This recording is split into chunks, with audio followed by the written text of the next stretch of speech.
welcome and thank you for coming to the Queer Resistance and the Queer Resistance and Black Radical Tradition panel. I'm glad to have a wide variety of different Black and queer individuals, Black and brown queer individuals who have a wide range of experiences and are able to provide very radical thoughts and processes while respecting, identities as usual. So I have a little speech I want to give. Sorry, it's on my phone. So my name is Gabriel Gonzalez. I'm a student here at Temple University, but I'm also the current president of QPOC, which is Queer People of Color, which is an organization here on Temple's campus, which creates a safe and brave space for people of color, for queer people of color. And in gathering, we are able to empower each other, and we're able to have discussions on ideas and other topics which provide expansion of our minds, of our abilities to talk to each other and see where we could go next, instead of just staying where we are. So not only do I hope to empower every single Black queer individual here, but I also want to expand your mind and to challenge your ideas and your beliefs. And I also want to hope that you're hungry for more, because I want everyone to leave here asking more questions and going out and reading more and just trying to establish for themselves what the topics we discuss here, their opinions on it as well. So I just wanted to point out that this is not identity politics. We're not here to talk about the standard of being Black and queer, because there's no standard for being who you are. We're discussing how we can empower each other and how we can dismantle these oppressive behaviors that we have been thrusted upon us through generations of assimilation and the need for safety and things like that. So as Black people in America, we're constantly fighting to live ourselves as our true selves. We are fighting to be free. However, our non-trans and our non-queer Black and brown peers need to become more aware that the struggle does not end there. While white supremacy has seeped into the deepest parts of our mind, as generations were forced to submit and assimilate, Black and brown queer individuals have been resisting patriarchal and white supremacist ideas, theories, identities, and control since we discovered that we were unique. Not different from other Black folk, but unique in our individuality, and also as our community as well. So we are unique because we innately resist the narratives that frame our existence as deviant or disgusting, but more importantly, as irrelevant. When we take a step back and look at our Africana roots and discover the truth of our immense imagination and accomplishments as civilizations, which I love when people say that because there were multiple civilizations in Africa, it wasn't just one, we can then expose the erasure of queerness that is then seeped into there as well. We are doing our ancestors a disservice by denying, erasing, rejecting, and attacking those who do not fit in the system that was never created for Black folk anyway, and it was not created for us to exist as who we are. So only when we stand together, despite our differences, we can truly be free. And we are not free until we are all free, okay? So I just wanted to start off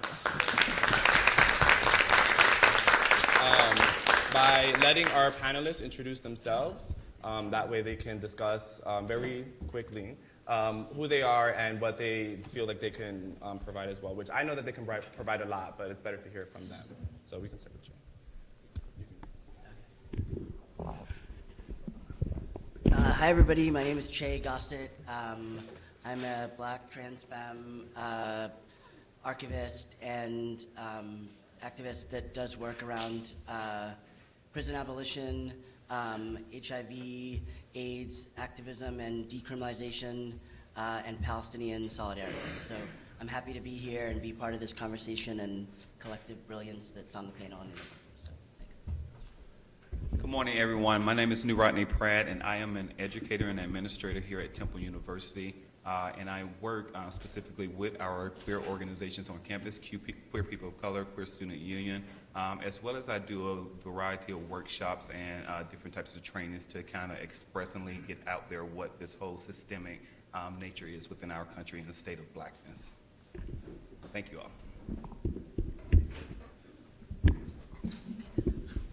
Hi, my name is Mijin. I'm with CAV, Organizing Asian Communities, which is a grassroots Pan-Asian Organizing Center working for racial and economic justice in New York City. I was invited here today because of we have a pretty rich history of kind of like solidarity and coalition work, and currently are working with the family of Akai Gurley, who is a black man killed by an Asian cop in New York City, so I can talk a little more about that later. Good morning, everyone. How y'all feeling? Good. My name is Hakeem Pitts. I am a North Philadelphian. I'm a black queer educator. When I think about what I do in the world is I love myself as a black person, and that gives me the space to love other people really well. So I'm a builder, so I love people development, and I believe in the dreams and possibility of black people and thinking about like the politics of black people dreaming for themselves. So yeah, I'm excited to be here. My name is Tyrone Smith. I'm an elder in the gay and lesbian community. I'm 73 years old.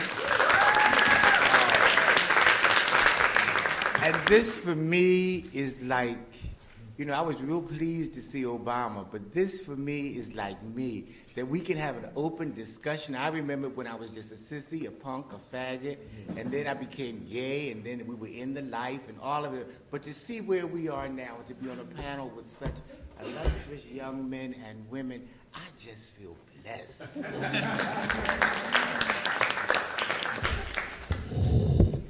Good morning, all. I am Pamela K. Williams, but better known as Pastor Pam.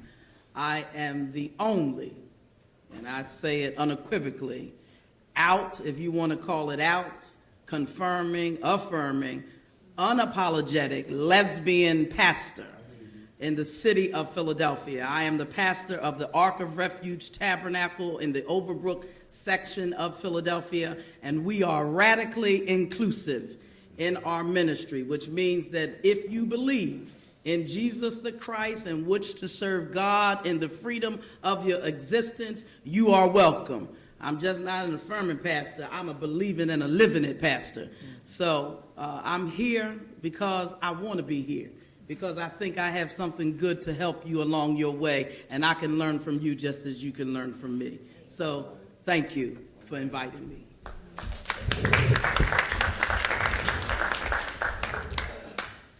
Good morning, everyone. My name is Manny Martinez. I focus my energy on trying to create spaces for youth of color, connecting generations. I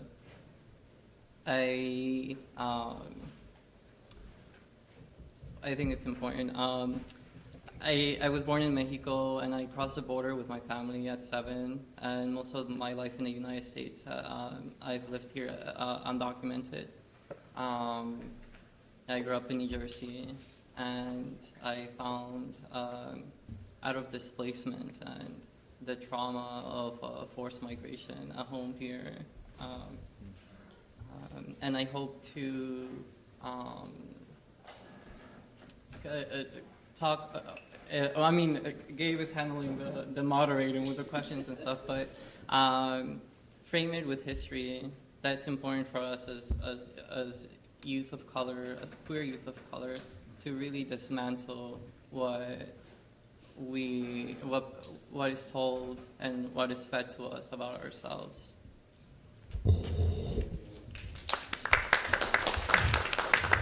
So I just wanted to start off, and I'll interject my little spiel as well.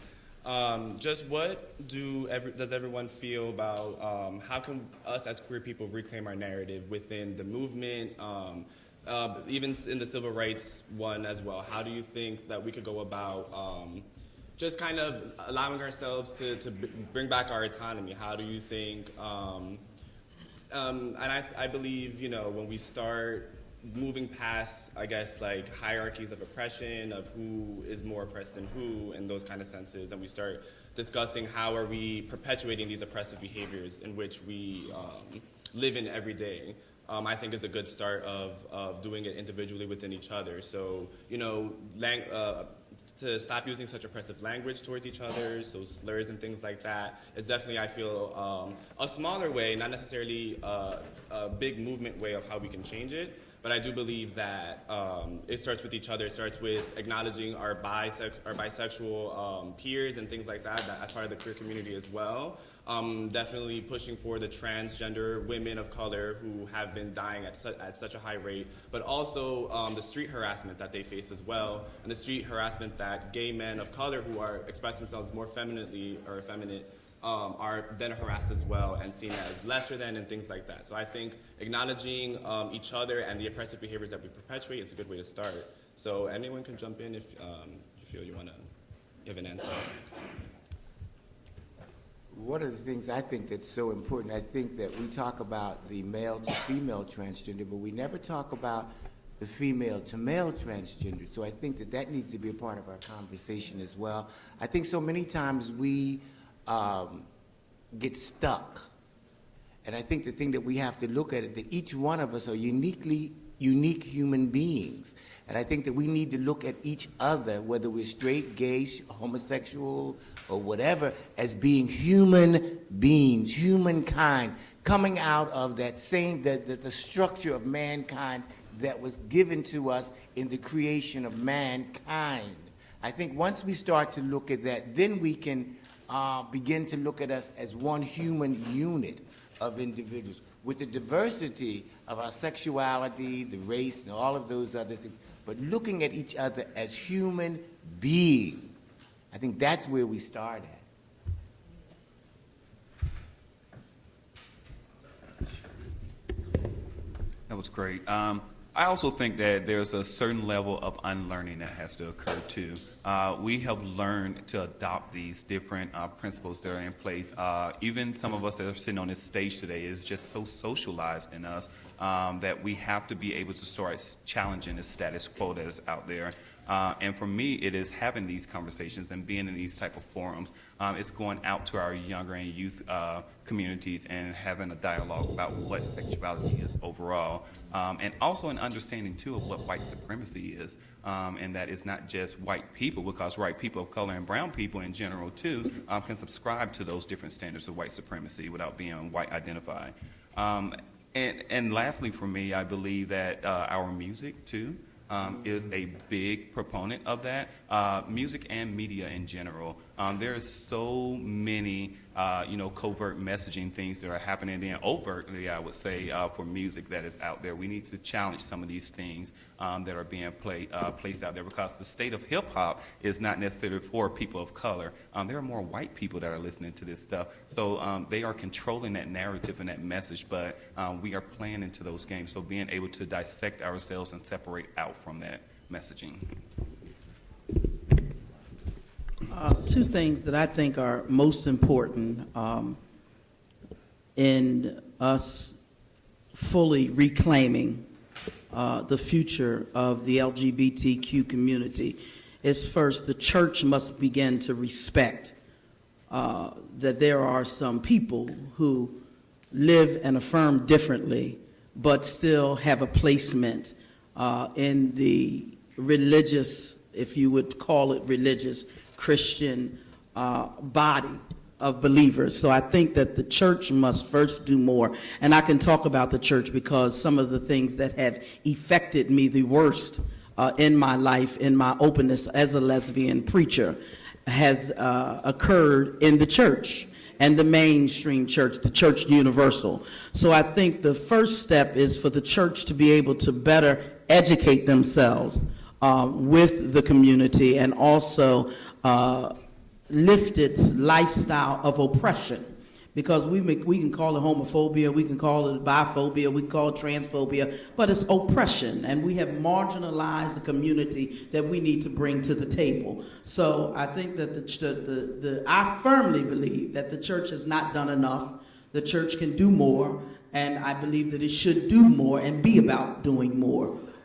So that's the first thing. The second thing is, systemically, we must recognize that the oppression does not only exist from my status as a member of the LGBTQ community, but it also exists within that same community, because there's a great discomfort between the white LGBT community and the black or African American or persons of color community. So I think that we have to bridge that gap and understand that we are all one. The trans community is not different from the lesbian community. The gay male community is not different from the trans community. And we have to, within our own community, bridge the gap that exists where we oppress and marginalize each other. Because the white folk get more than the black folk, and the black folk get less than the Asian folks, and we just have to bridge that gap and understand that we are all here. When they see us coming, they don't term us as the black gay or the white gay or the Asian gay. They just term us as she's a member of the LGBTQ community.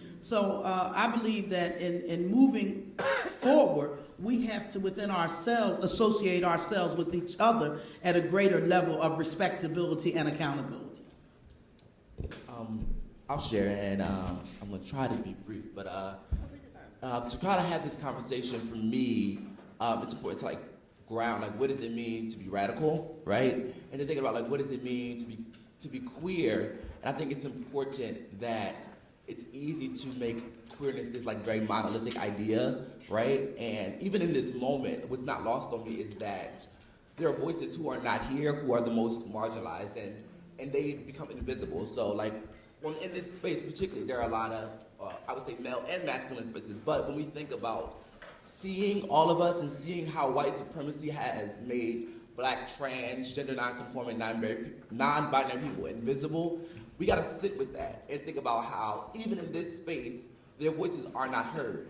And so we don't see those black people, we don't see them as human, and that is white supremacy, right? So we really have to like sit with that and acknowledge that, and how we are deeply invested within that, because that is not radical, and that is not our tradition either. And so when we think about like what black radicalism is, I was thinking about that, and Cedric Robinson, who I love, and black Marxism, he talks about how black radicalism is not this variant that came from like Western ideology, and that it came from our African identity. And so it's really important to acknowledge that being radical is being inherently black and acknowledging our Africanity, right? So it's important to, one, like center that. And in this move, if we don't see all of us, myself as a cisgender like black man, like I have to recognize and understand how I take up a lot of space and make others, right, who aren't comfortable, like how I show up in the world makes people in this space very, very comfortable because we like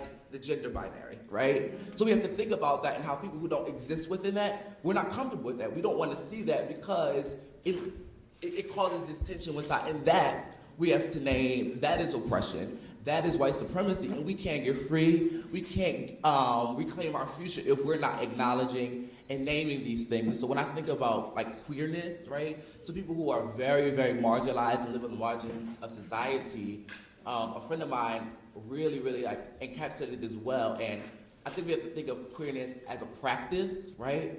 And this is from Darnell Moore. He said, as a politic and a utopian wish, right? And what queerness and queer resistance actually does, it has the ability to move us beyond what's normal, and it's a destabilizing force. And we have to do that because what white supremacy does, it says heterosexism is normal, right? It says that these binaries and gender is normal, and we really, really cannot get free unless we are dismantling and have an abolitionist politic and saying we have to really imagine and think, what is new? How can we create new ways of loving and seeing one another? Because if I can't see and love my trans sister and hold space for her and be silent when I need to be, we're not loving each other as black people, right? That's not liberation here. And so, it's hard for me, even in this moment, understanding, how I am oppressed and also how I am very, very privileged. Because as I sit here, I think about the folks who aren't here, who can get us all together, right? And really help us to see, where we have to move forward. So, yeah.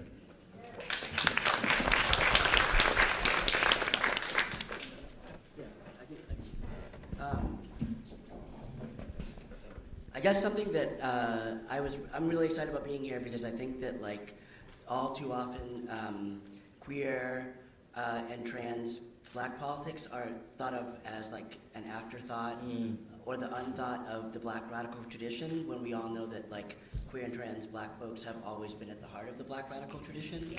So part of my like role, or like something that I think of really as important is like historicizing the Black radical tradition, and because this is like not a new conversation.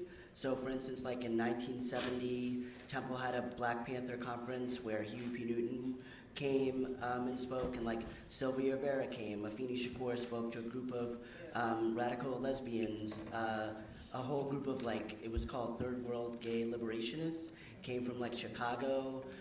So we're always already here is what I'm trying to say. Like, and so that's why I think these conversations are so powerful. I think also that to go on something you talked about, so like, you know, confronting forms of like trans misogyny, exiling of like gender nonconforming Black people from our communities, and recognizing too that like, you know, the way that anti-Black racism works, it meant that Black people were always sexualized as and gendered as other, right? So like nobody fits the gender binary, and Blackness has always been overspilling of the gender binary, and like on the fugitive move away from and beyond the gender binary. Basically like the gender binary and heteronormativity, homonormativity, like Blackness exceeds these kind of categories. So like let's think about, I don't know, how fabulous we are, I guess, and don't lose sight of that. And yeah, I guess I'll just stop.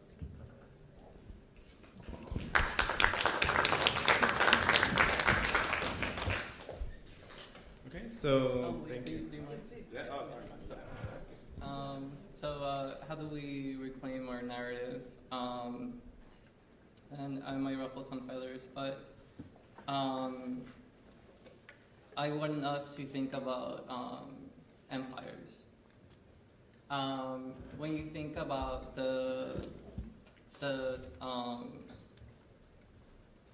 development of societies across the world, you know, the American Empire, the Mongol Empire, the Roman Empire, the Ming Empire, the Asante Empire, the Aztec Empire, kingdoms. For all of these empires, you need these hierarchies of existence, and the erasure and the demonization of diverse identities, and the forced construction, evaluation, and devaluation of manageable and consolidated identities. And in this specific empire that we're living under, the ruling class, which is white supremacist, uplifts white heteronormativity as the thing to be. And in this way, it's necessary to do that in order to maintain the order and to legitimize the terror of the masses, of the bodies that are used to do the labor. They use their bodies and their labor in order to feed the empire. And we're talking about slavery and forced labor by Black and brown people all over the world to bring resources to Europe and to the United States so these can become the superpowers of the world. But I want to bring it back to us. It's centered on us. But, so what does this mean for us who have lived in this, under this ruling class that's white supremacist, that's only 500 years old? Well, it's going to take a few minutes, but it's important. One, there is historical evidence that prior to colonial indoctrination, indigenous communities all over the world had very rich, complex, diverse, and diverse ways of interacting with gender and sexuality, aspects which permeate through their religion, their cultural traditions, and their community structures. Two, white settler colonialists used their religion to reimagine and reconstruct for indigenous people their spiritual practices in ways that were the most economically productive for the colonizers. One of the ways in which this was done was tearing us away from and stripping our communities of our previous understanding and inclusion towards queerness and gender fluidity.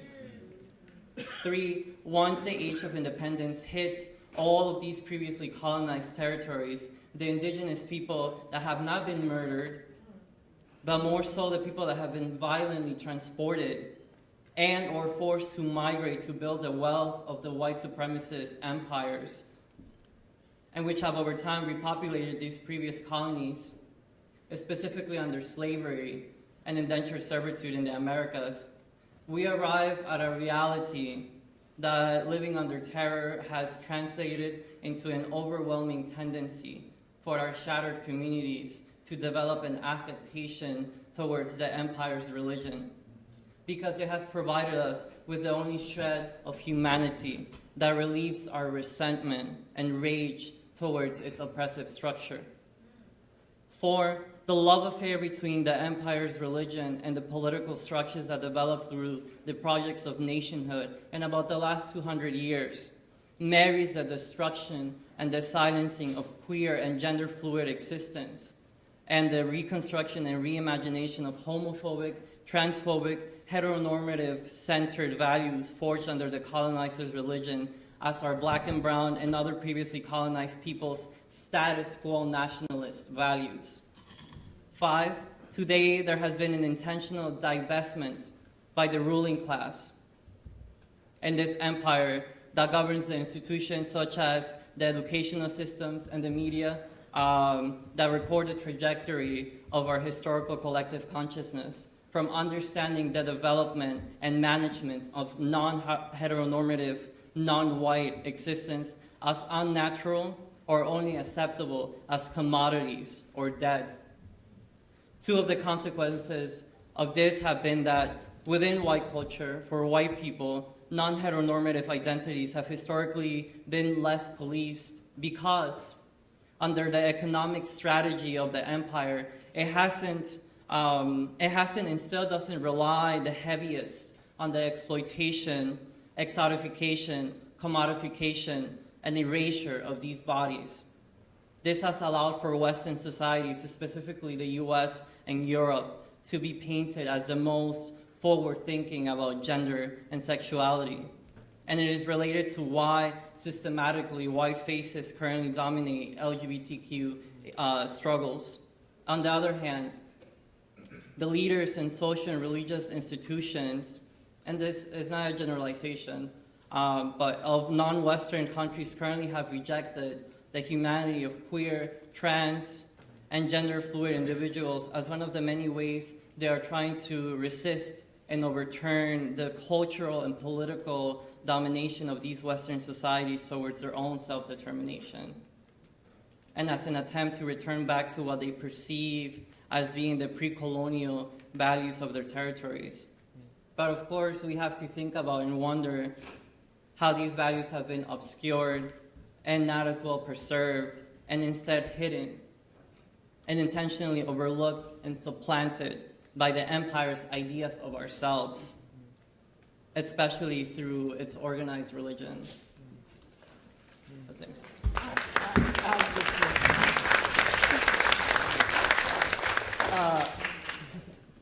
I understand what you just said, but as a survivor of all of that, to be 73 years old, I just want to tell you what worked for me. And I think it's important to talk about how we got over, how we were able to make it. We all know what the dilemmas have been. But for me, it was being tuned to radio stations where black conversations were taking place, and being able to call into radio stations such as Word 900. In the early days of the struggle here in Philadelphia, there was a sister who she and I both worked with WHAT, WDAS, Aisha Shahida Simmons. Some of you all may know her. We linked up together as unapologetic black lesbian and black gay man and went to WHAT, WDAS, Word 900. We put our voices and our faces out there to show them that there was a difference. and what our complaints and our issues were. I think a lot of times, as we have moved forward, it troubles me in my spirit because a lot of times now I find that people of color are so comfortable in being able to talk about their sexual orientation, where they're coming from sexually.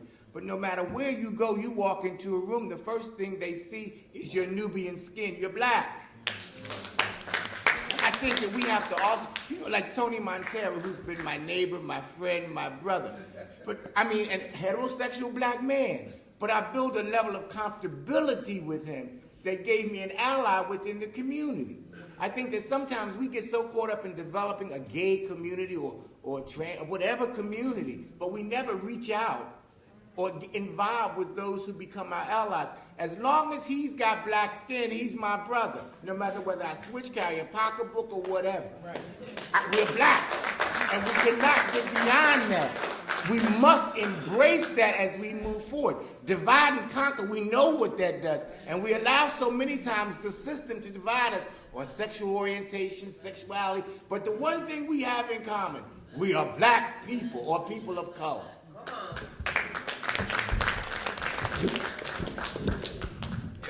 I think you just pointed out real quick, it's going to be real brief, the concept of white supremacy and how it has, created these subsets of systems that are in place. And I do want to just say, too, that we should also be careful of this social justice elitism sometimes that we use. The word queer is a very academic-centered word on there, yet we have been very accepting of this word that has been created through white feminism over the years for it. But when you go around... Get out of my comment. Gotta preach, right?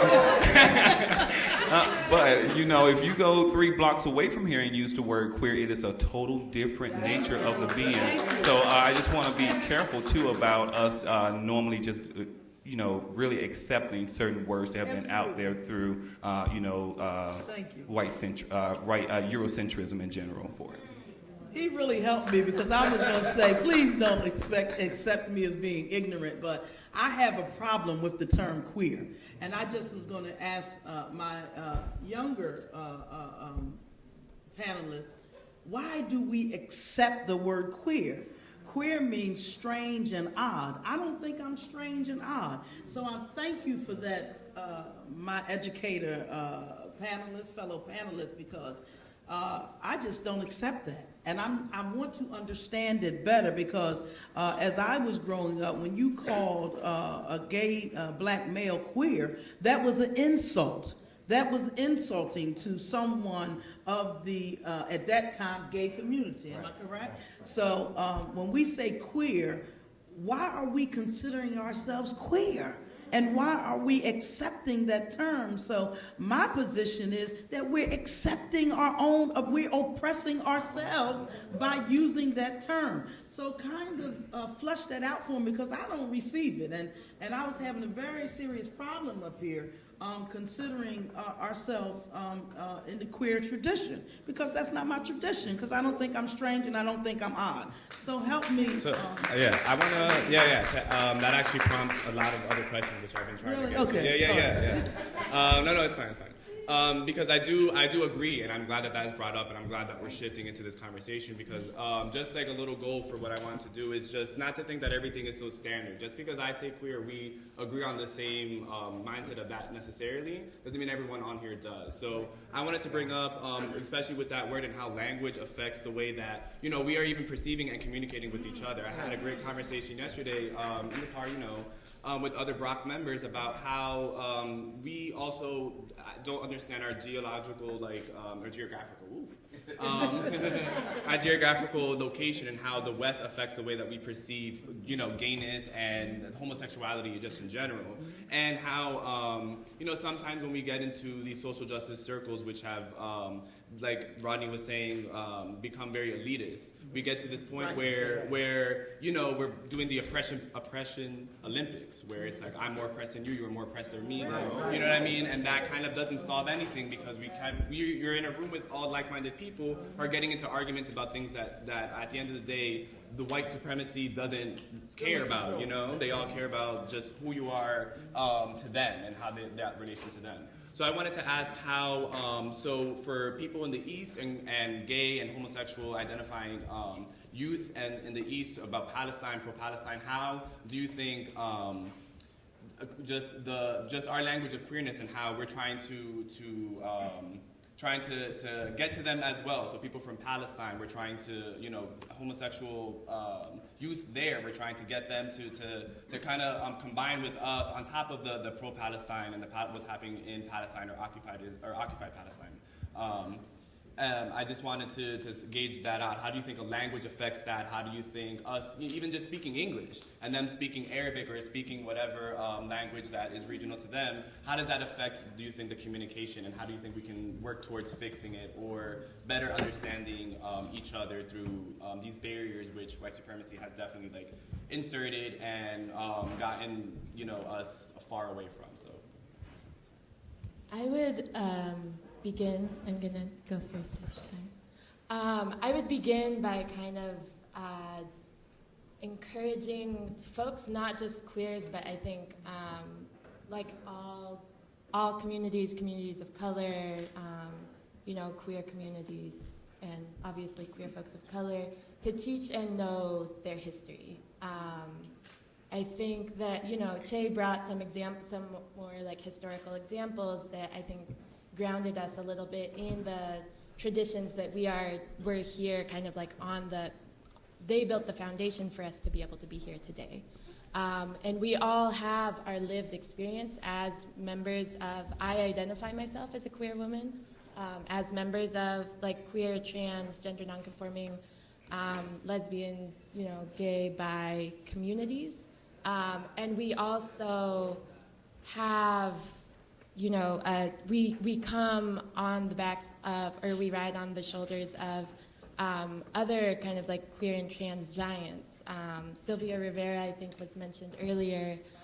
So knowing the understanding of, or knowing that history of who Sylvia Rivera was, a trans Latina woman who is part of the Young Lords. The Young Lords worked with the Black Panthers. Our struggles are very, very much connected. So knowing that history, I think, is really, really critical for us to start to break down some of these language things and these academic things, or thinking about words that are come from white feminism, which could be problematic, but understanding how our people, how communities of color, how queer and trans communities of color have kind of come to come to be where we are today, and why we call ourselves queer, and I don't think of myself as odd or strange. I think of myself as a warrior woman, as Pam Africa was kind of talking about yesterday. We were never meant to survive, something that Audre Lorde has said, and it's very, very true. The fact that there are seven of us, I can't count. It's early. 7 of us on this panel, various folks of color, mostly Black, here, alive, multi-generational, we were never meant to be here together, having this conversation. So I think, teaching and knowing history is important, and something else I'll say is just in terms of breaking down stuff like language and building understanding, I think that comes through daily practice. Through things that we do on a very daily basis. So that means, when we hold meetings, whether it's a queer, the queer organization holding it, or it's about queer and trans issues, we introduce ourselves with preferred gender pronouns. That's a very basic thing. That's what's your name, what's your organization, what's your preferred gender pronoun. That is a way of showing solidarity, even if we don't have our trans and gender nonconforming folks in the room, that we are kind of giving light, or in a daily way kind of highlighting that there are folks who don't identify as brother or sister. When we address crowds and we say, instead of saying my brothers and sisters, I know that comes from a history, so that might be a little complicated, but saying comrades or folks, or something that includes all kind of gender identities. I think that's a daily practice that folks can take, and I think there's other daily practices, but I'll stop for there. When growing up here in Philadelphia. Black folks, when we went on places that were around Philadelphia, like the Calypso Bar, which was at 15th and Columbia, which is now Cecil B. Mar, which was a gay bar, we identified ourselves as being in the life. We were lifers. We were in the life. It wasn't until we migrated from North Philly into Center City that we really took on the gayness, you know. So, but us as a cultural people, we were in the life. So being in the life allowed me to interact and be connected to my lesbian sister. And she was able to be connected to me because we were folks that were in the life. That was a black thing. And so now, and it was family. That's, or either, that's family. You go, I mean, you go to church, oh yeah, he's in the family. Oh yeah, that choir member's in the family. I mean, we knew it. And that's the way we did it. And I think that gave us, because then we were not so liberated. I think what has taken us to the level that we are today is we have come so liberated into the larger white gay community that we've lost the culture that we had in the beginning of the struggle. You know, because it was like a secretness. It was a code word like, oh yeah, child, he's in the life. He's family. I mean, you knew it. And if you didn't know, if the brother looked like he might have been or he wasn't, you say, are you family? And nobody got offended. Nobody got offended. So I think it's real clear that there is, I mean, and those were the things that made me able to maneuver from working in a pawn shop at 22nd and Ridge where brothers came in every day who said, yeah, we know he's in the life. And then some of them would do the F word, but most of them were civil like that. And then because I worked there and they needed what we had to offer in that pawn shop, not a porn shop, but a pawn shop. Let me be real clear. It allowed the brothers that did that came there with their axes, which were their horns, and and their clothing, because they pawned back in those days. Okay? So because of that, they would say, oh yeah, well, you know, that's how he's in the life. And so I'm playing down at this club, and because you were kind to him, or I was kind to them, or did, you know, then I got to go to the clubs. It was all, and like on, oh God, I can't even think of the name of the street, but it was the club that was a jazz club, but we were able to go in there. And so that was the merging of the community. But that was in the black community. It wasn't until we started having the Proscenium and coffee houses in town that I even know anything about whatever gay was. Right. There's a couple things that you said that I want to touch on. I think language is something that in our work that we really do need to discuss, right? And it goes back to this idea of that we who are encompassed in this community, we're not this monolithic thing, right? Right. And there's also just something very important about like autonomy. So like I'm very, very clear about the word queer, right? But I choose in my autonomy as a black person to use that because I feel like gay for me is very limiting, right? And we can talk about that even within the black community. People don't like the word nigga, right? And so we have people on both sides of the fiddle. Don't call me that, don't use that word. That is the term of the oppressor, right? Even though we have taken that word and done things with it, right? And so we can argue about that. And I think we can talk about that. It's important to have these kinds of conversations, right? But it's very important to allow people to have autonomy, right? So you not naming me or addressing me in the way that I want to be identified as a person is a problem, right? Right? As a black person, like you're not loving me well. So in me loving someone, how do you want me to acknowledge and identify? You want me to say gay? You want me to say whatever? What do you want me? How do you want me to acknowledge? Because that's important, right? Pamela. Right? And to say my name. You know, I'm sorry, go ahead, baby. Yeah, and that's what works, you know, for Pastor Pam, right? So we just have to be cognizant in doing that and in loving one another and seeing each other as fully human people. And I think one thing that we talked about is like the oppression Olympics. I think we have to nuance that because it can become something like, oh, all lives matter, right? And so we have to really think about the way the people within our community, particular individuals, like their actual lived realities and how, oh, they're just, they're just queer. Like, and it's important to fully see people in all of their humanity, right? There are very real instances of black, queer women of color, right? Queer trans women, and then specifically trans black women are the most vulnerable people in our society, right? That is very, very true. I don't have those realities, right?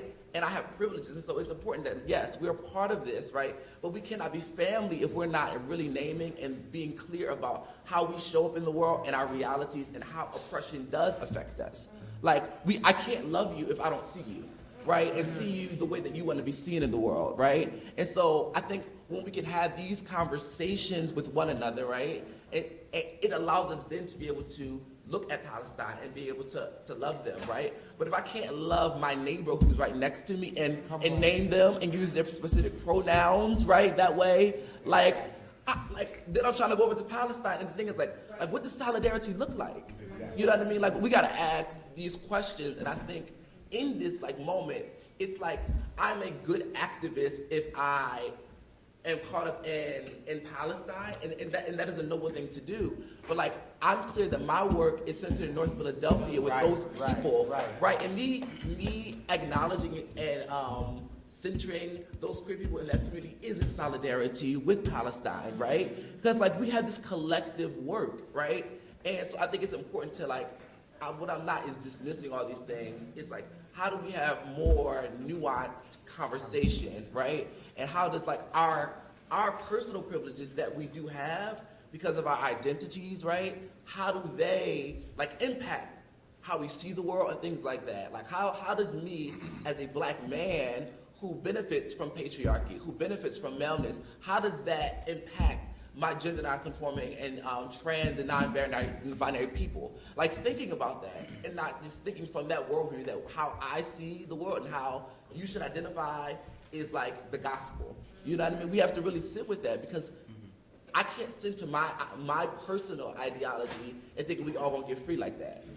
You know what I mean? And it's a wrestle, and that is the Black radical tradition. Dealing with these contradictions. That's the work. Being discomforted. You hurt me, you harm me because I love you, because we are black, right? I can see that we can move beyond that, right? But the thing is, we don't just say, oh no, I look over that. No, as an elder, as a young person, I violated you, and I sit with that. And I dehumanize you in a particular way. How do we sit with that and then say, I'm going to love you? And black loves, and this, to be clear, it compels me to love you really, really well, and talk about it, sit with it, and then see how we can move forward.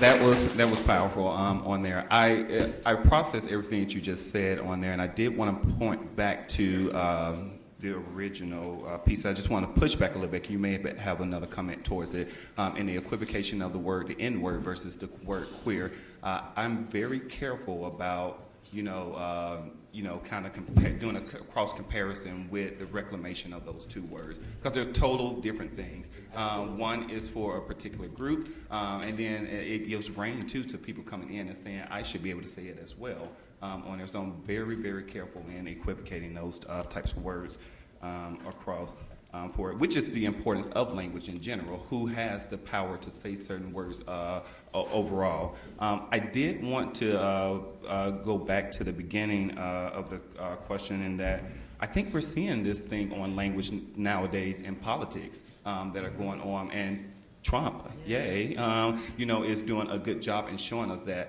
white supremacy thrives on divisiveness.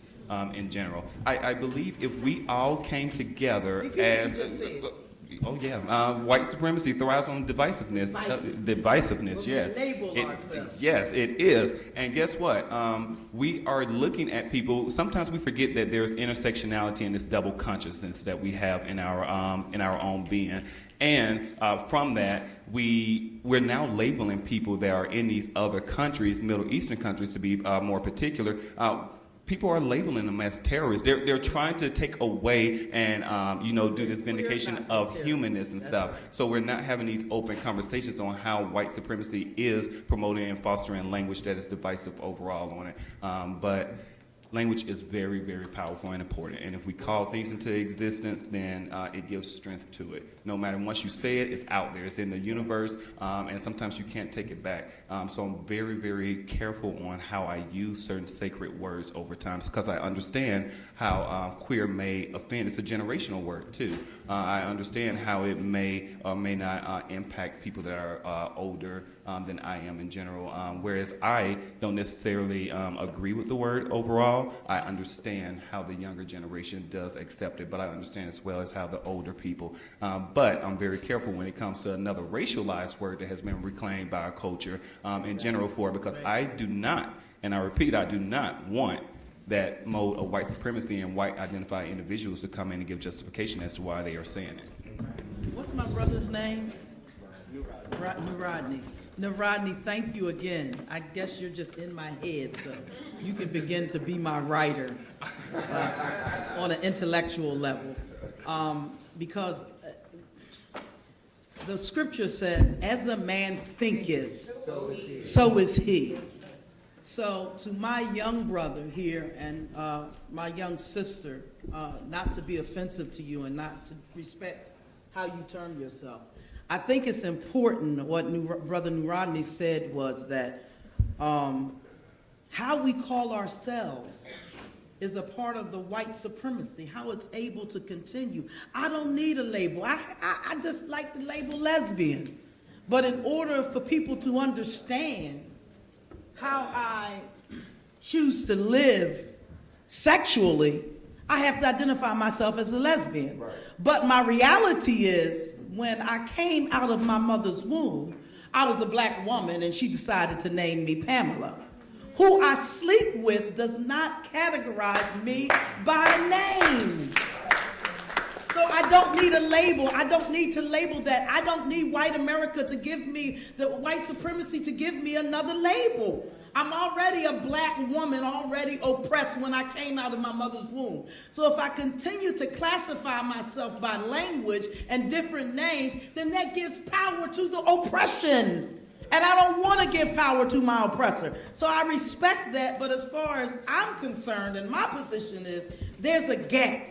Not only a communication gap, but there's a information gap between my elders and my young people, because we have to I have to understand why you appreciate being called queer, but at the same time I have to understand why it offends Brother Tyrone. And then when we come together collectively, like the young brother said, and have a conversation about it, we can better understand how it affects us collectively, because then we're divisive. Because I'm saying, what the heck are you using queer for? I ain't no queer. I'm not odd or strange. I have definition to my life. I am important. I am important to my wife. I am important to my children as a lesbian. So why am I now queer?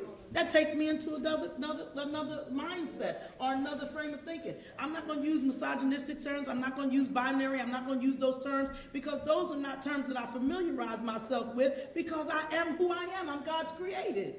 So I think that one of the things, and I talk straight from the street, y'all. I don't do all that other stuff. I just come cold and clear as it is. And they'll teach me as I go along, because they sit on the other side and they read those books that, some of them white folks write. And I mean, let's look at the reality, of it. So I need to be exposed to it to understand it better. But as far as I'm concerned, I just want to exist in a world where I am accepted as a human being, as God's creation. And that is most important to me. So I don't want, and let me say this without offending anybody. And if I offend anybody, you pull my coat afterwards and we'll have a conversation about it. I think that what we do is we distance ourselves from each other because of the divisiveness that white supremacy allows within our black community. And I think in the radical tradition, what we have to do, when you think about Palestine, they're not looking at whether Palestinians are lesbian, gay, or queer. They're looking at Palestinians as terrorists. They're not having a different conversation. So even if she's a lesbian, she's a terrorist. Even if he's gay, he's a terrorist. Because that's the label and the language that they currently use on Palestinians because they have oppressed and disrespected their existence. So you're not going to disrespect my existence. You're not going to oppress my existence because I am a black woman first. So let me just get this together in my head real quick if you can. Because when I walk in the room, don't nobody care about who I sleep with. I mean, that is serious. Don't nobody care about who you sleep with. Don't nobody care about whether or not you wear a fingernail polish or what you do when if you come out in drag. Don't nobody care about that. They see my black skin, and that's the first thing they see. So, and the reality is when they see your skin, and the reality is we have to, in the black radical tradition, if we're going to be radicalized, then we have to understand how people see us, how society sees us, how white supremacy sees us. And when we talk about feminism and womanism, the white feminist movement didn't include me. It didn't ever care about me. It wasn't caring about my rights. It was caring about the suffrage of white women. Until the womenist movement came on, then was I included. So even though, because I see them getting a little edgy over here, but the reality is that we, praise the Lord. My brother, he said hallelujah, oh, they're good? Okay, they're good. You know, my spirituality hears me say hallelujah, so.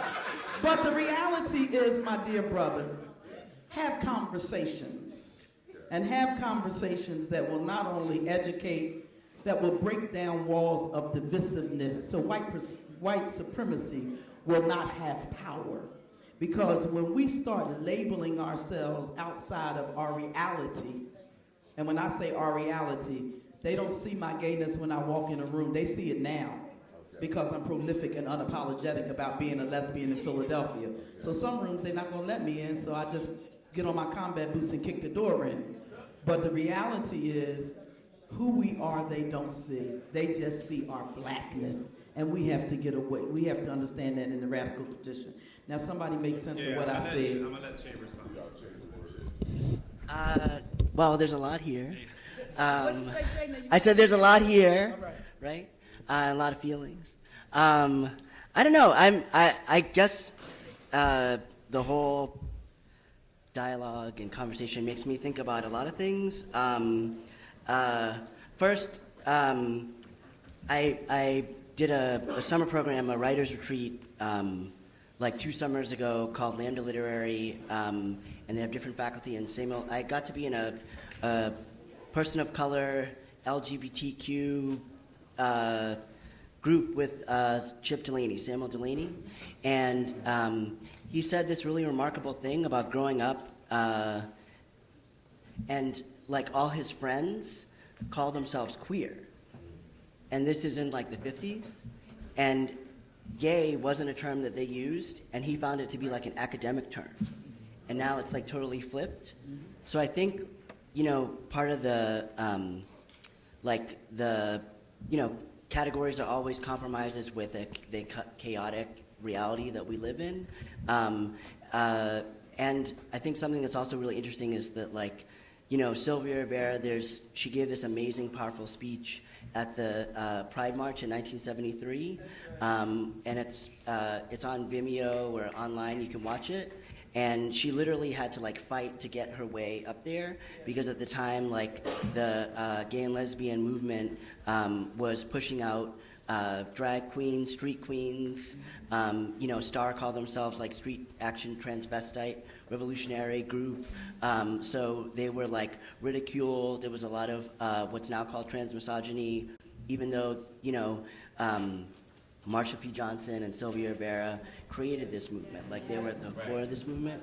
So that's another thing, I think that's important, is that it's not just, making people visible, but it's actually, thinking about what is the critical infrastructure of thought that they've given to us. Yeah. So there's, a body of work there. There's, a black radical body of work that informs our thinking. So it's not just, show up in the room, but, how has the ideas that you've put out shaped our political horizons and continue to do that. And I guess the last thing that I thought about, Sylvia Rivera says a speech, and she talks about she excoriates the white gay and lesbian movement. And she says, like, I don't believe in the gay movement, but I believe in gay power. And I thought that was really fascinating. So I recommend, like everybody watch that speech.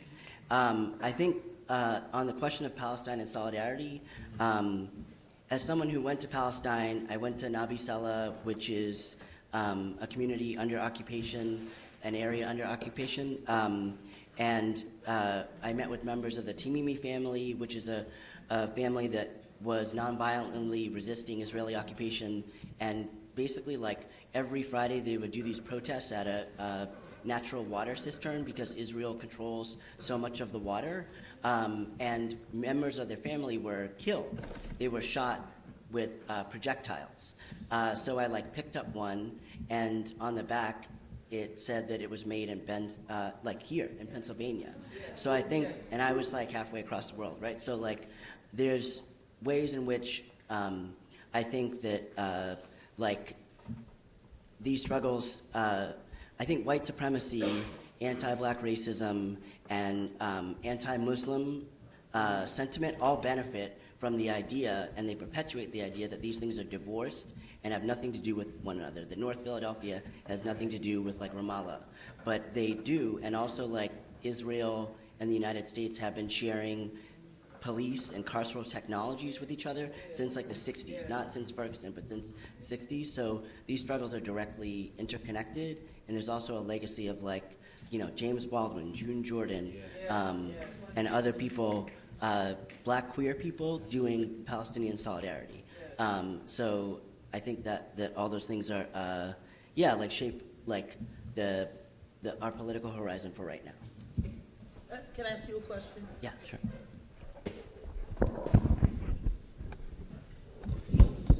How does or how will our solidarity with Palestine forward our mission here as it relates to what you term the queer resistance? I mean, I don't want you to talk about what nobody else wrote. Tell me about you. okay. How about me? Yeah, tell me how you feel about that question I just said.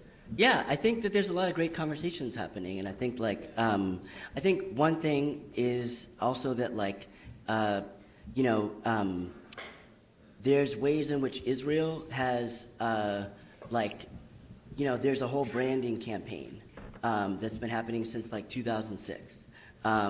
And Israel is branding itself as, like, a safe space for gays and lesbians and trans people and queer people, and Palestine and the rest of the Middle East and North Africa as backwards, non-civilized.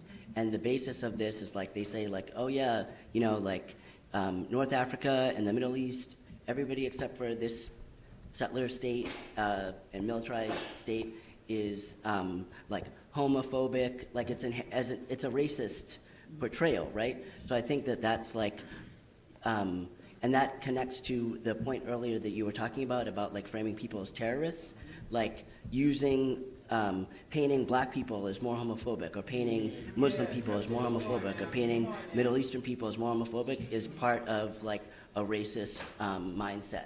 And it's like that what allows and justifies war, like the bombing, etc., and paints people as like less than human. So I think like the framing of people as terrorists is directly connected to the idea of them as being more homophobic. So that's one thing I would say.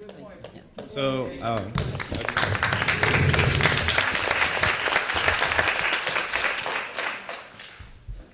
So I'm just going to say two little quick comments before I get serious. My real name is Emmanuel Martinez, but it's so hard to get people, nationals in the U.S. who only speak English, to say it the way that I want. But I also at this point realize that it's a colonized name, and that gives me a great deal of frustration. But I can't spend my energy on that. Secondly, I had a friend from Northeast Africa, who was telling me about back home, and he told me this specific story about a little boy who saw a white person for the first time, and he told him, "What is this thing?" And I tell you that to say that we have me as a person that has been encaged in this, and I call it in a golden cage, as a person that can travel out of this country, and that I have to accept that I have a very U.S.-centric view of the world. And for our black and brown youth who haven't had the opportunity to travel outside of this country, to know that what it looks like to be a freedom fighter and to liberate others, not only yourself, is to have a great deal of love for others. Those are the types of leaders that we need. And that's what I understand the black radical tradition to be, because that's what I see. So those were supposed to be the comments, but now the seriousness, to try to connect the solidarity between us here and Palestine, bringing it under the framework of the conference, that black liberation and the black radical tradition has been and will continue to be tied to the bringing down of capitalism and the imperialist tendencies of the United States. That's critical. How many, I want to ask a question, how many of the people in the room have ever or do currently work in retail? How many of you have or do currently work in schools?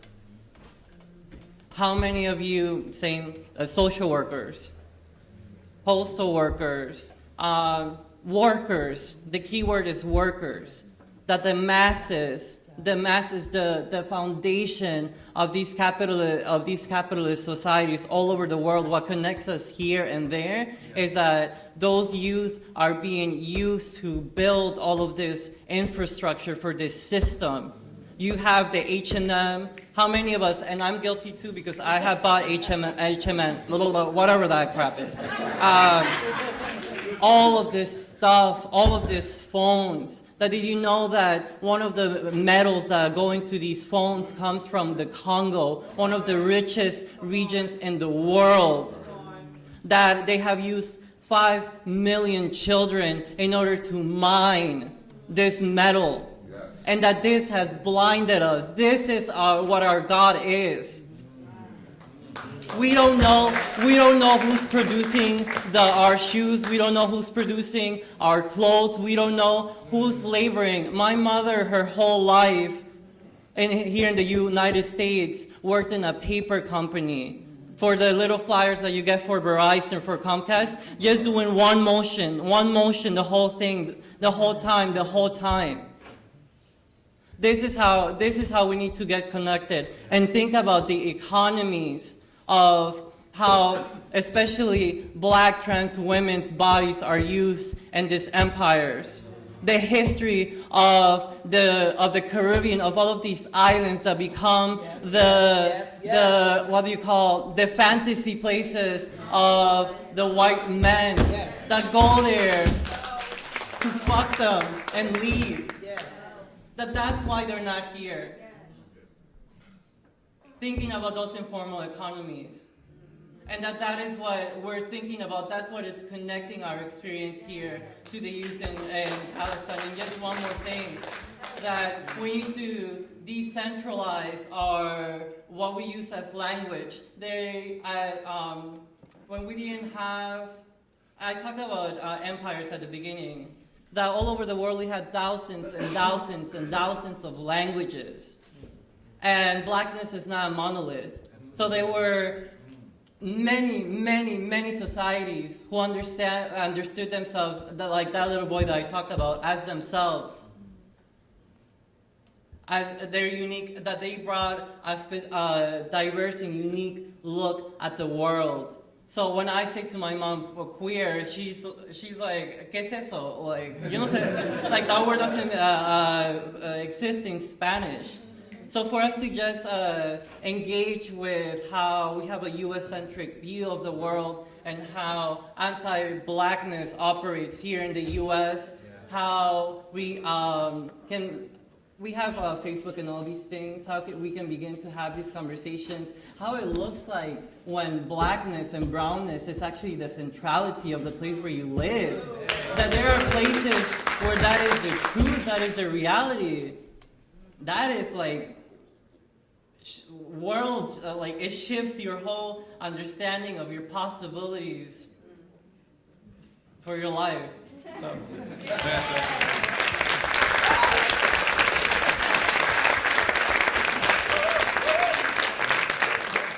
So just with what Mani is saying, I think that's very important to think about how we're disconnected from people outside of the U.S. and how we use language, like I keep saying, to how that becomes a barrier.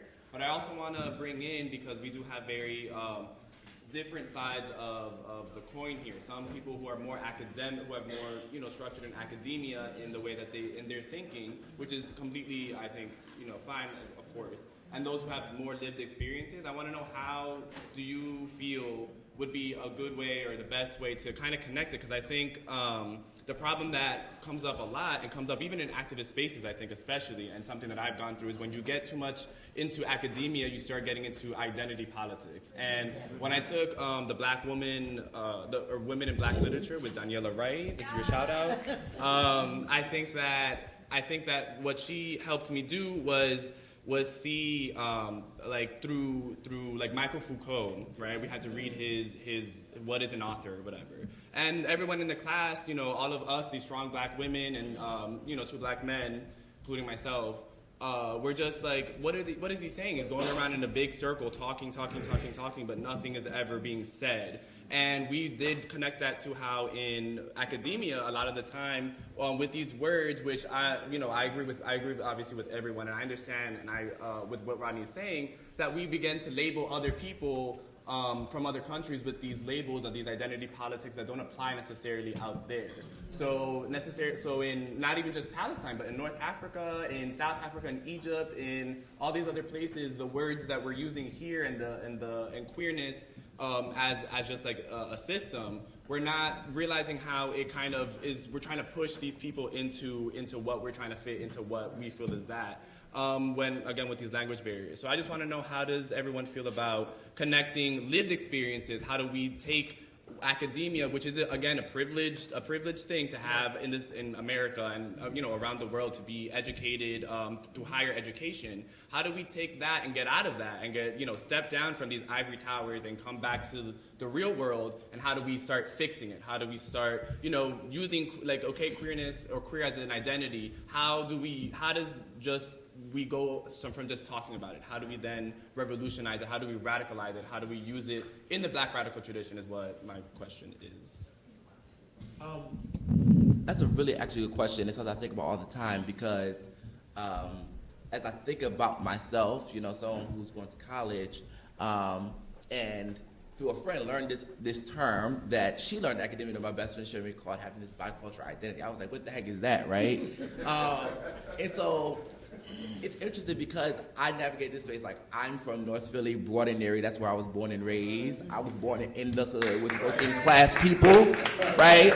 That's my experience. That's my living. That's where I'm from, right? And there's this idea also, like, within my community where I am police if I do not even like language, it's how I speak in terms of like grammatically. I'm police because of that, right? Like that's just truth, right? And so but then also I work in North Philadelphia every single day, and so what I can say, I've used my privilege of someone who's going into these highly privileged spaces, right, and who's educated, and I'm at 7th and Norris with kids from North Philly. Right? And the way I really speak in this space is completely and totally different. And I think we as people of color, as Black people, have always had to be able to like navigate and and code switch, you know what I mean? But for me, word for me, code switch. You know what I mean? And learning all these terms, you know what I mean? And I think it's important for me that as a person who is a scholar, right, that I'm also invested, that I'm sitting under my grandmother, that I'm on the block, that I'm in the community, that I'm with my family, that I recognize how, in this weird way, when you learn things, they puff you up, you think you know more, and that you don't need to be around people, and that you don't need to sit under people, right, that you need to, like we were talking about, when we got here, he was like, I'm excited to be here, and we were talking about how I grew up is you sit under elders, you know what I mean? Even elders who are problematic, like, you know what I mean? That's right. Seriously, Those are the ones you like, learn from. like for real, like my grandmother be oppressing me, so like, you know what I mean? Like for real, like my family, and like navigating that. How am I having like a conversation with my mom about intersectionality? You know what I mean? And so, for real, and I think it's like, how do we take all of that, right? This information that we've been privileged to get, to actually be able to like name like our experiences. There are many things that I experienced as a Black gay man, right? That like I didn't have any kind of language to identify and to be able to say like that needs to stop, or I know what that is, or even just like trauma. Like I didn't know I had PTSD until I was 23 years old from seeing my cousin get shot in front of me when I was 9 years old. I didn't have any kind of language to be able to name that, and so I'm thankful for the education so that when I see my kids, when I see that trauma, right, that's going on, I can be like, yo, like, I know what that is, and I know how to care for you and how to love you. And so, like, I'm glad to name that I am a scholar. Like, and there's no shame in that, right? And I can, you know, go into places and go and be on my block and be very comfortable. And I'm also very comfortable in academic settings. And I don't have to choose either, right? Because there's nothing about, like, our people have always been educated people, right? You know what I mean? Like, and so the fact that I use like nuance, like, does not mean like that doesn't deny that like I had this very lived experience that the same brother on the block has. And I think it's taking both of those realities, like, and bringing that into this space, you know, bringing that into, and bringing my experience in an academic setting. And I mean, in academic settings, like taking what I know from the hood as well, and like using both of those. And but I think it is hard. Like, I deal with this on like a daily basis of like, people like, oh wait, you from North Philly? But it's like, I gotta pop off, and then you see the other one. You know what I mean? Like, you know, and it's just like in all of this, you know what I mean? It's all encompassed in who I am. And so I think it's a challenge. I think that's a very important question. How do we do that? Like, I'm interested. Now, tell me what you mean. You know, how do we do it from your perspective? Like for me, I mean, honestly, like a lot of it for me is like taking that and listening. Like, that's a huge part of what I've done is like listening to my students. Like, because like you come in, I got my education, I'm doing this, I got these experience, I got these receipts, you know what I mean? But then like a lot of times I'm just like, you know what, I need to just sit down and listen to them, you know what I mean? Because like even though I may know, there's something that tells us that like, that says with privilege, like marginalized people don't know what they want or what they need. You know what I mean? And I gotta like reconcile with that. And I'm a marginalized person. So it's like this like double conscience, as you said, but like a huge person that is part of that for me is like simply like listening and then saying, repeating back what you heard, so making sure that I heard you correctly. You know what I mean? That's another part, so yeah.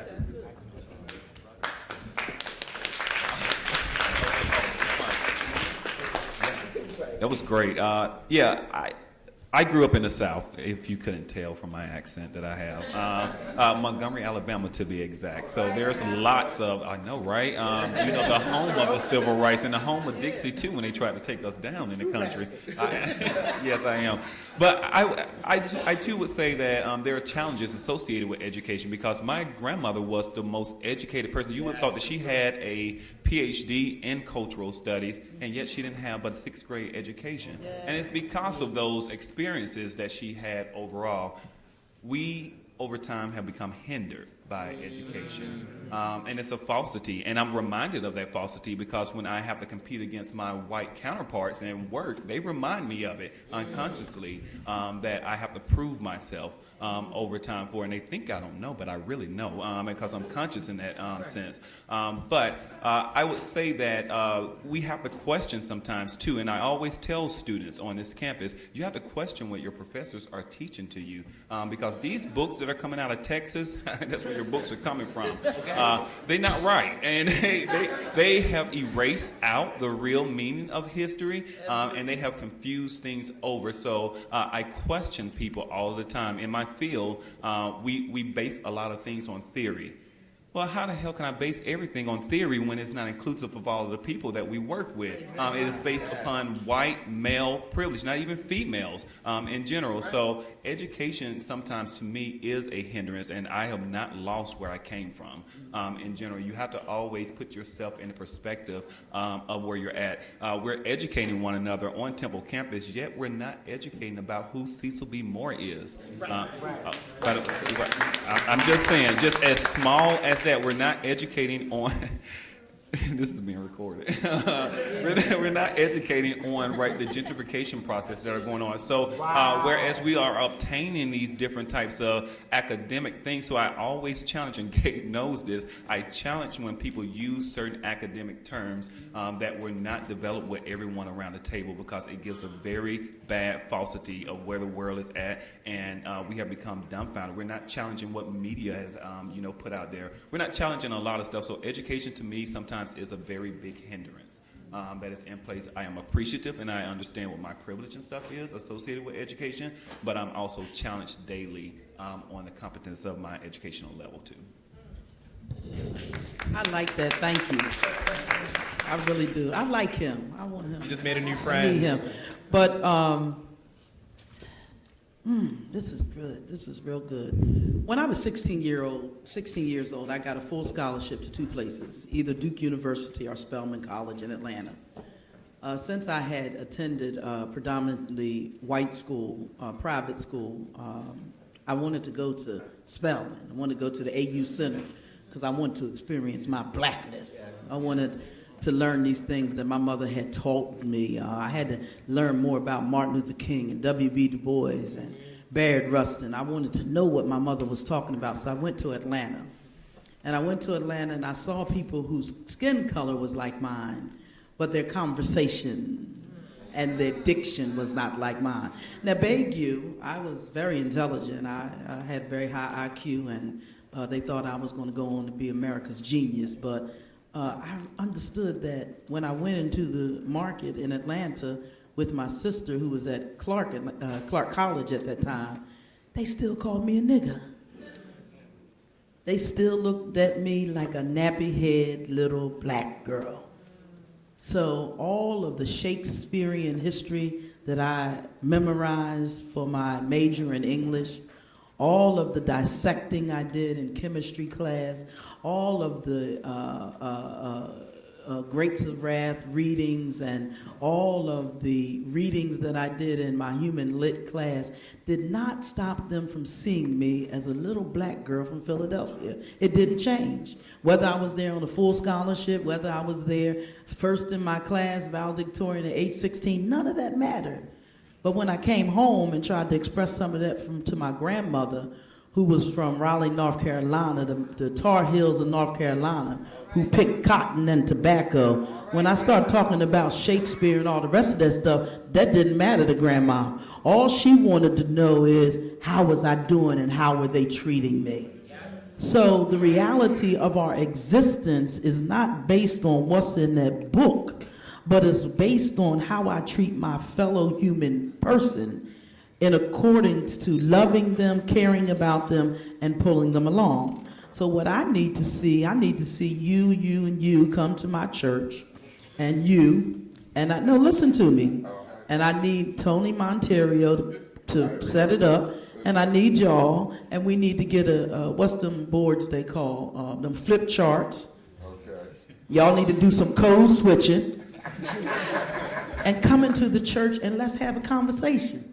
Okay. Let's have a conversation. I mean, that's the reality of what I'm telling you what I need. Because what y'all talking about right there, I'm not talking about that. I'm talking about you accepting me because I am who I am. So let's have some conversations. Let Brother Tyrone tell you about his experience. Let another senior tell you about their experience. What I find missing personally in the black community is mentoring. We need to sit under one another. We need to hear what Cornel West went through. I need to be able to hear, I wish I could hear my mother's voice one more time, tell me about how she had to climb the fire escape to the Fox Theater because they wouldn't let black people in the front door to see the 5 cent movie that they put on in Atlanta. That's the conversations we need to hear. We need to hear about some of these gay men who, when they used to go down to 13th Street, it wasn't 13th then. You was a trick then. You couldn't go in the club. You was just a trick. You had to stay on one side of Market Street. That's the conversation you guys need to hear. You need to hear as a lesbian woman. I couldn't go to the bars downtown. I couldn't go to the HRC gala. I couldn't go to that stuff. I had to go to the little after hours joint up in North Philly if I wanted to get my drink on and my dance on. You need to hear that so we can have discussions of how we can better be respected. That's what it's about for me. So even though I'm from West Philly, and even though I believe and I relate to the people in their circumstance and in my circumstance, because I hear the police running down the street. The shooting that occurred the other night, let me say this, was 7 blocks from my front door. I heard them whistling the officer by, and I told Brother Tyrone, I said it had to be him because it was the fastest moving car going down Spruce Street. So my reality, your reality is on Temple's campus, your reality is in a classroom, your reality is in a textbook where you know the difference between the terms that have galvanized you into your thought. Well, I need you to share those with me. So I can dissect, and we can dissect together. So when we come into the public to the young sister who's a trans female who's wearing her saggy pants down and behind and has on Ralph Lauren boxers because that's how she thinks she has to exist to be accepted, we can explain to her that that's not your true existence. And you can explain to her, Jay, how she identifies herself, how she calls herself, what language she uses. So what I want to see is us come together as a people and have some conversations and talk about this. So 6439 Lansdowne Avenue, y'all come on 2 o'clock on Sunday and y'all come turn the joint out and talk about what y'all want to talk about. Because if only one of us are free, ain't none of us free. So we have to do this together. So I would like to see an open conversation between those who sit on the academician side of the table and those just straight out the hood. So we can have a conversation where we can grow together. That's what I would like to see. Does anyone, because we're going to do comments quick, does anyone have anything else to say? Yeah, go ahead. I'll just go. So I guess that most of my most formative or important, impactful educational experiences have actually happened outside of academia. And through organizations like Critical Resistance, which is a prison abolitionist organization, or Insight Women of Color. And it's people who may or may not be within the academic industrial complex, and that's never a home for any black folks, queer, it's never our, where we, it's a place that's designed for our destruction, so it's gentrifying, what UPenn is gentrifying West Philadelphia, so there's a politics of inclusion that can happen, but that doesn't change the violence of the corporation that is the academic institution in our neoliberal capitalist time. And I guess something else that you made me think a lot about elders, and an elder that I always listen to who's funny and brilliant and has so much to say about black transness in the life is Miss Major. And so you made me think about her and her legacy and We need to bring her in. Mm-hmm. Yep. Totally. Yeah. Okay. Good. Thank you. And I expect you to write me and let me know when I'm missing. Maybe she can come to your church. Yes. Please. Let's do it. What's the name You of don't even know the question. No. Hold on. It's The Fire Next Time, correct? Together, yeah. The Fire Next Time by James Baldwin. Yes. So I just happened to read it recently. I'm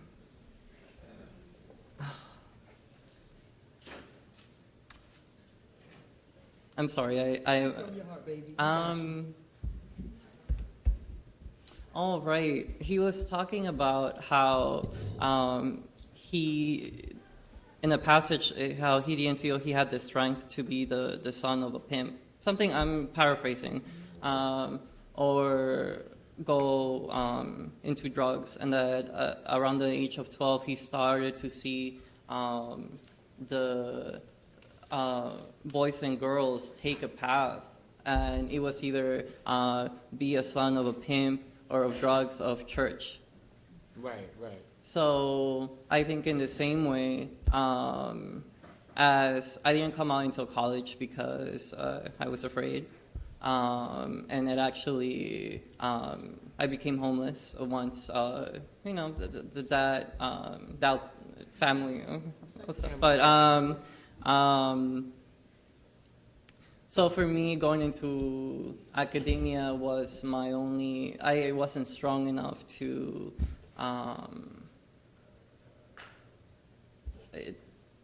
Like in the same ways, the same options, like to live in a community that was predominantly Mexican, Black, and Dominican, and where most of the youth turned out to be in like gangs by the time they left high school or became parents. And for men, especially for Mexican backgrounds, to leave high school early to help sustain the family.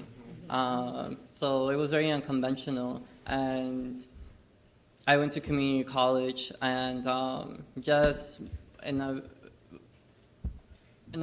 very, very fortunate to have been able to attend the University of Pennsylvania. But it was only because it was one of the few universities as an undocumented person was able to give me tuition. And but it was a horrible experience. But I mean, it's complex, but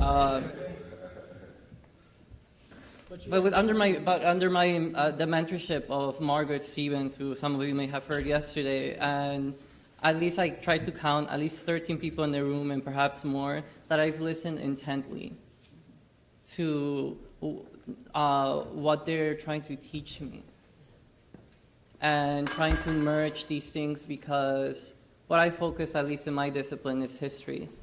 And I don't think history is this academic thing that belongs in an ivory tower. Like, history is of the people. Yeah. And history, I learned that it's important for all of the people in this room to write as queer and trans, Black and brown people, to write our stories. That is how you make history. History is made out of the things that get recorded. That we may not get it into a university, but it can pass down into our communities. To have our elders slip it to us, and we can keep it for ourselves if that's all we can do. So just, it's a challenge. It's been, I'll just leave it at that it's been a challenge to, the way I started was very like, it was, but I thought it was important. I just didn't know how to say it any other way, but you know, you just want to, it's a challenge. I'll leave it at that. Yeah.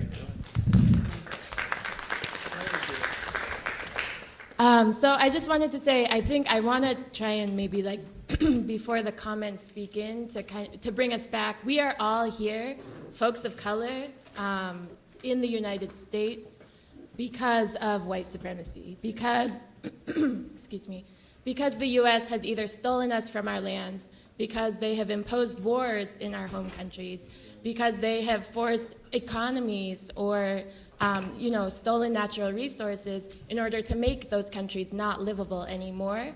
And so I think I just really want us to remember like how folks of color, whether that history is very, very long or whether it's relatively recent, of how folks got here in the first place. And so as queer folks of color, we are here kind of like claiming our identities, and so the terminology could be different. I think how I claim my queer identity comes very much from organizing in New York City, from learning about the history of Miss Major, of J. Toole, of Sylvia Rivera, of, like the folks that Che has noticed before. I think as much as we are listening to our elders, we also need to be listening to the young people who are experiencing the daily conditions on a daily basis, who are homeless, youth of color, on the streets. So as much as we are listening to our 73-year-old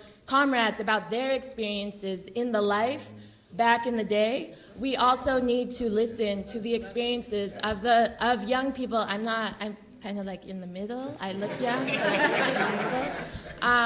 But of young people as well, with equal respect for those experiences, I think, and with the contextualizing of the history that we come from. You know what I mean? Of the history of like the movement makers that we come from. So, and I think also just like through our practices.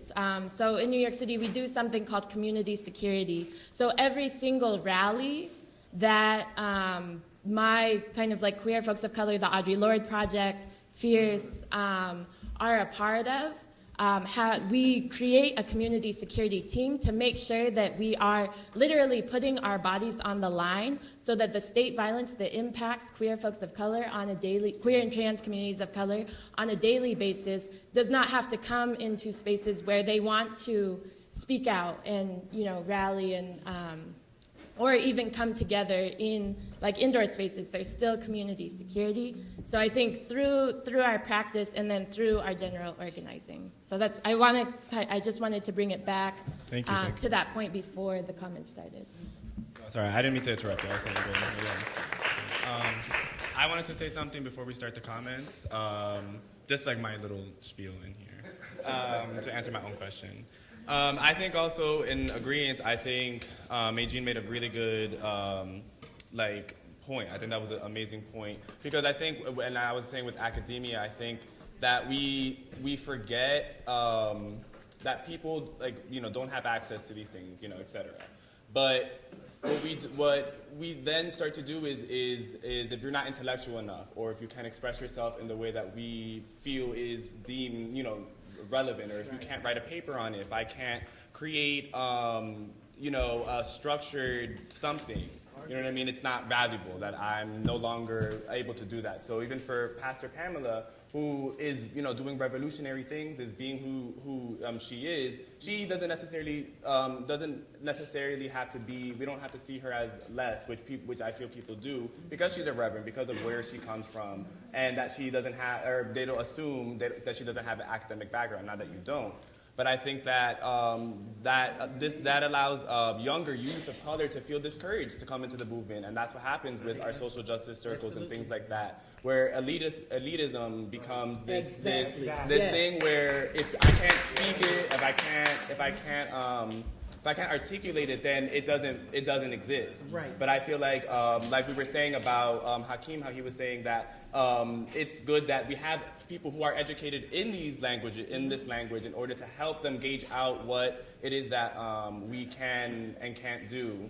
I think that, or that we, just to help them, I feel like that's what is necessary, that we help each other kind of come to what are you trying to say? You know what I mean? Someone's trying to express that, and they might sound problematic. They might, someone who doesn't have the same education, or someone who, grew up from Broad and Erie, who, is fresh off of high school, who is a gay person or whatever. They are very, they're going to be scared. They're going to be, intimidated by coming into a space like this, and we're just like, queer this, all these big code switching. Not that they aren't necessary, but I think when they want to express themselves and they say these things about how their experiences are, they aren't able to feel comfortable articulating it. So I think that's definitely a thing, that creating spaces that allow us to flesh out what it is that we're experiencing so that we can name it, and that way when we have these conversations, we're the ones deciding what it's called. We're the ones deciding if you're feeling this way, this is what this means, and we're all doing it as a collective. Right. So that's just what I wanted to say.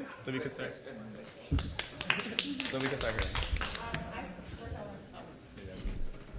here. First, I want to thank you guys for wonderful comments throughout and very openness. I feel like Nuradni and Hakeem and Manny touched on something that's very important to me, is the code switching, because I'm a girl from East Baltimore, and Johns Hopkins is literally in my backyard, and I go back, and over Christmas break, I had to explain to my little brother why he can't post certain things on Instagram because Tamir Rice just got, and he didn't get it. And my mom sitting there like explain to him the way he knows it. And I'm sitting here saying big words and stuff like that. He's like, I don't get what you're trying to say. I can post whatever I want. I said, no, you can't. It's a difficult conversation to have. And I think it's important. I think the underlining issue with both the old and the new ways of social justice. No. Not old. Excuse me. I apologize, Pastor Pam. I apologize. The seasoned saints. There. Is the ageism that I noticed. Right, That's my ageism. right. Because although the past is important and we must learn from our past, and history, despite its wrenching pain, cannot go unlived, we must recognize that the past has respectability politics, it has tongues of fire, it has things in that have not worked. Certain things worked for your generation, didn't work for ours.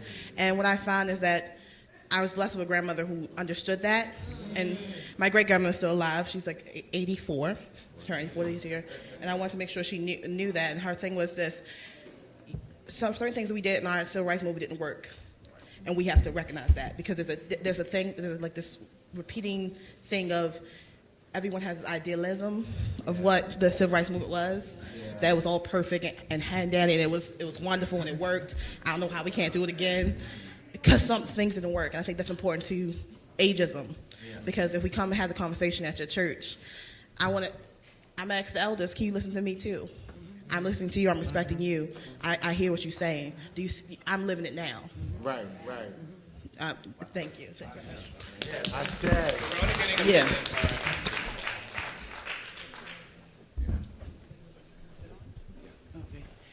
Good morning. My name is Asantua Nkrumah Toure. And first of all, I want to thank Sister Patrice and Dr. Montero and the collective for organizing this particular panel. It's been very inspiring and very necessary, and I want to work with you next time, Dr. Montero, all right? So put my name down. I have two quick questions for anyone on the panel.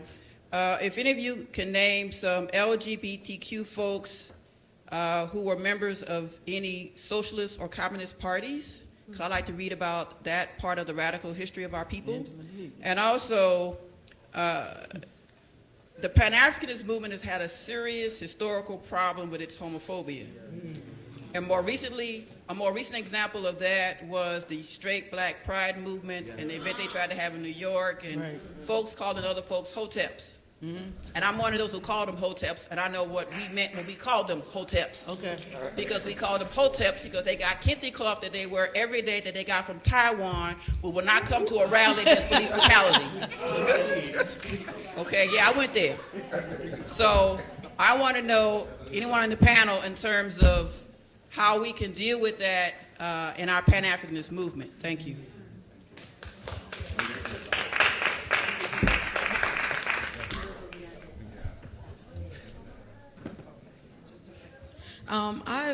Hi, my name is Joss. I'm from DC. I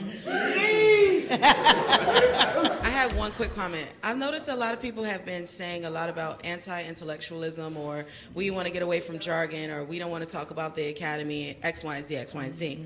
But I want to caution us from going down that road, because a lot of us are educated, like, for a reason, and we can use our education to move ourselves forward as far as the movement goes. So we shouldn't kind of like, for lack of a better word, not to use educated word, we kind of shouldn't shit on those of us who have gone to school and may be able to use that knowledge to help the movement overall and others.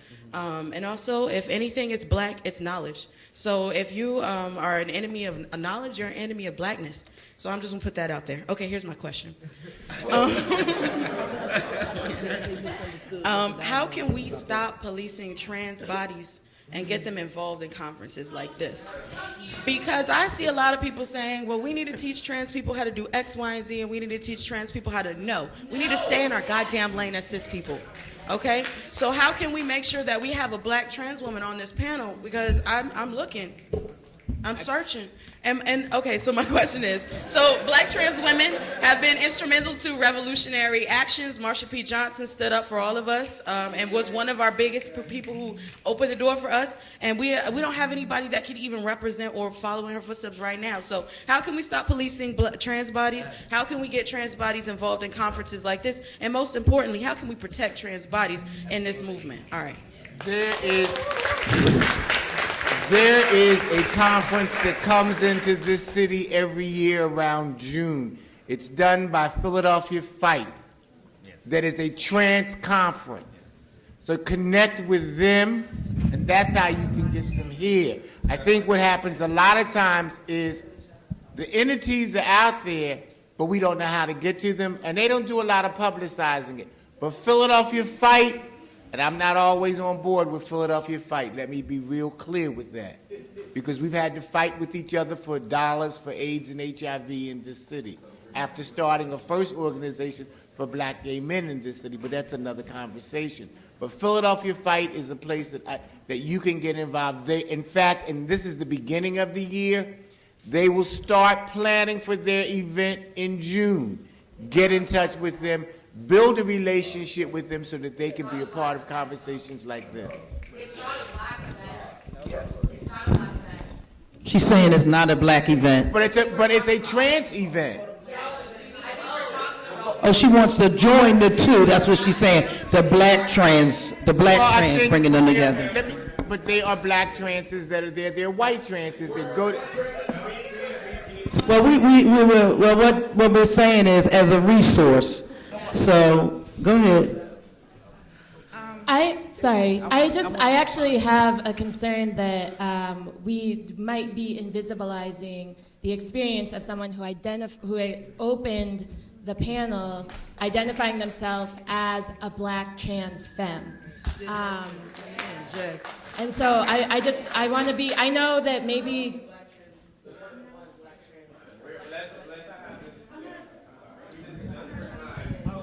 I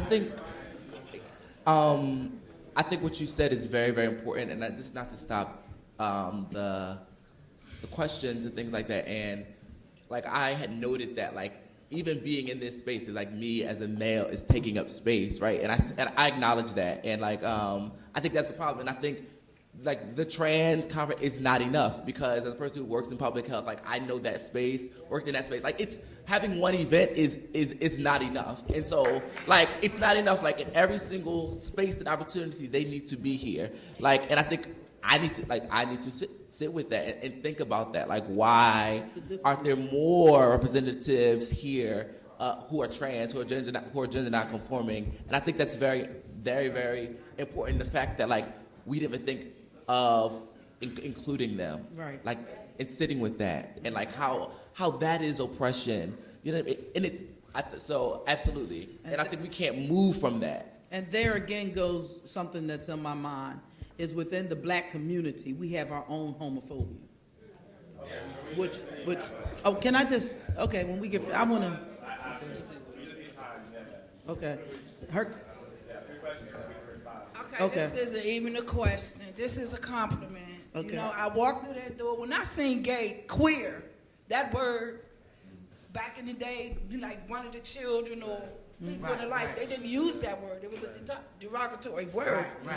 But sitting here listening to both sides, our side, the older side, you know, and the younger side, I am so proud of everybody in here, especially Wonderful. our Thank you. youth.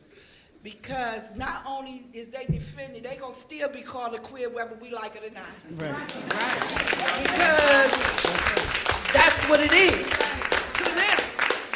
And how they sit here and they don't care about what us elders say, queer, that's a derogatory word. That's like calling you an N-word. They don't care. Because that's not how they get it.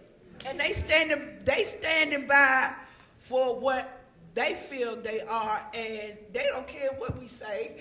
It ain't his, because that's not how they live. If it works for them, hallelujah. It don't work for me. That's it. Exactly. And that's how we are. We caught in our ways as being older people, but I'm proud of them as young people for standing up for who they are, what they want to be, and the hell with what we say.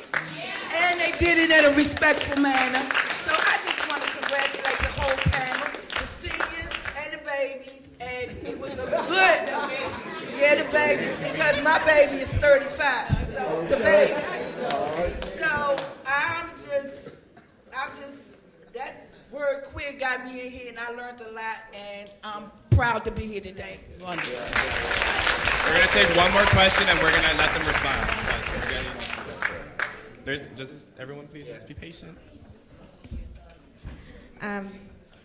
As a fluid woman, I don't like the term bisexual because my sexuality is not, I do not love a man or a woman. I love whom I love, and I do not necessarily love someone who chooses to conform to gender. So just putting that out there. How do we include our fluid, bi, whatever term you choose to identify with, family? Because personally, as a woman of color, when I came into, I'm from the Bay Area. And when I lived in the Bay Area, I didn't feel comfortable being from an extremely homophobic family who grew up in the civil rights movement, accepted by my family. So I didn't come out until I moved outside of California. And when I looked for a space to be out, I did not feel welcome by my family because I did not identify as lesbian. So how do we get to that space? That's what I would like to know. I think how you get to that space is doing just what you're doing now, putting it out and letting people know that's who you are and how you feel about yourself. I think that's how that happens. I applaud you, and when I get up from here, I want to... Seriously, I think that's how it starts. You have to start by putting it out there. Because there are other folks in the universe just like you. You're not the only one.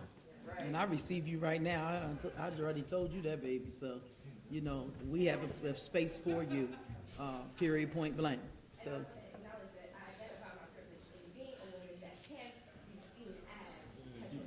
I understand where some of the issues are, but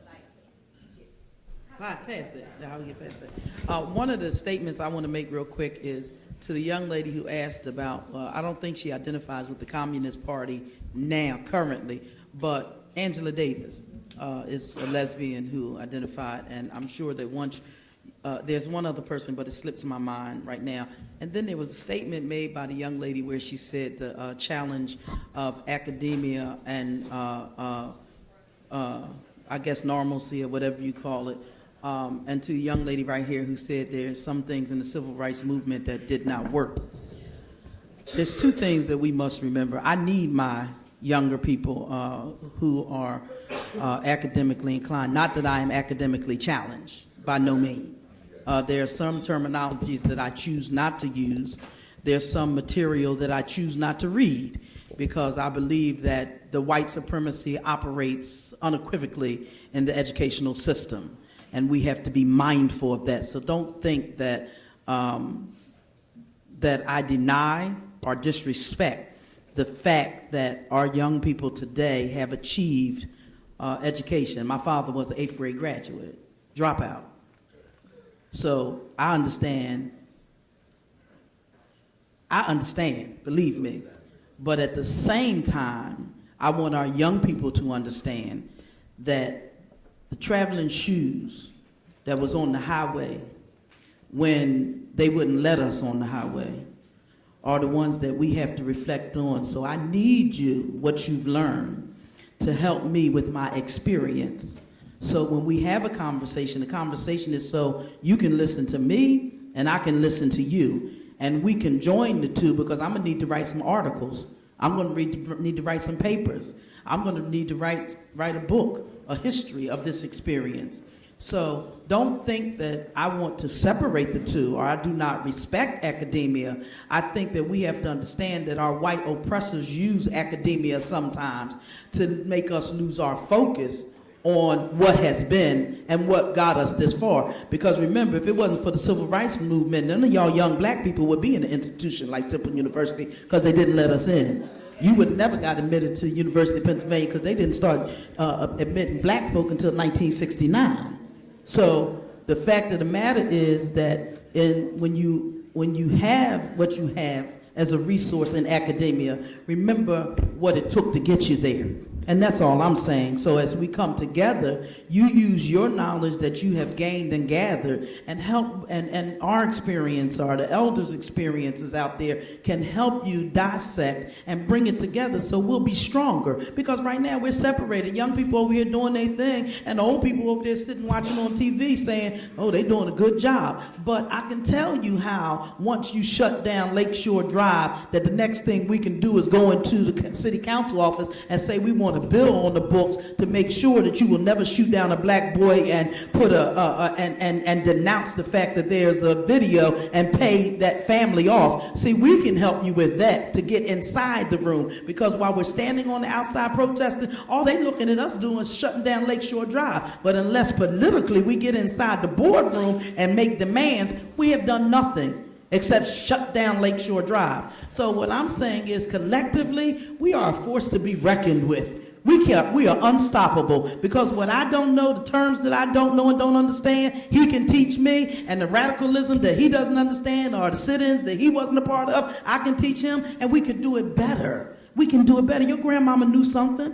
She came through many years of oppression. She knew a little something, but she didn't understand what you meant by code switching, because she didn't call it code switching. She just called it changing. Right. What's that word that they use? Passing. That's what they call it. So passing and coding is the same thing. So, amen. You know. Okay, we can. Is anyone else on the panel want to respond to the questions that were asked?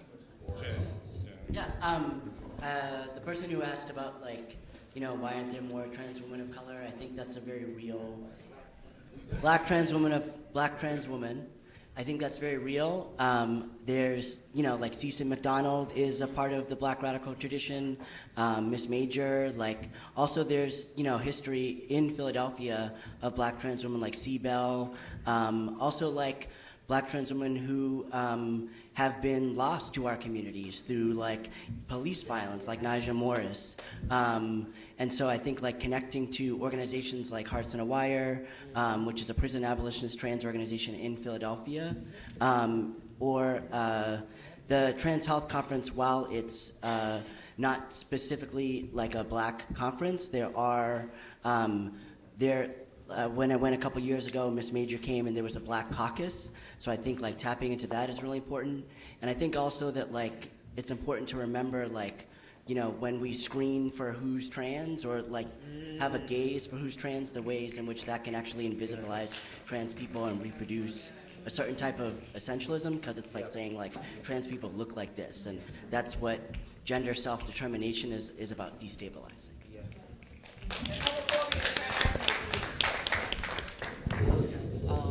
Well, I think I also wanted to try to talk about that issue of having Black trans women in the space and all of our spaces. It's just, 2012? Maybe 4 years since I came out, and I just now become economically stable. So I didn't even have the consciousness of myself in order to focus on anyone else, period. And that this is how destabilized and how, how destabilized our communities are. But now I am trying to be as intentional about as strategic and envisioning a future where I can focus on young people that have to operate out in the informal economies. And oftentimes the informal economies are synonymous with Black trans women who have to do sex work, with youth who have incarceration records, with youth who have dropped out of school, and with youth who are undocumented and whose life is cut once they leave high school. So it's thinking about, I hear your critiques, and I come out of the nurturing of just very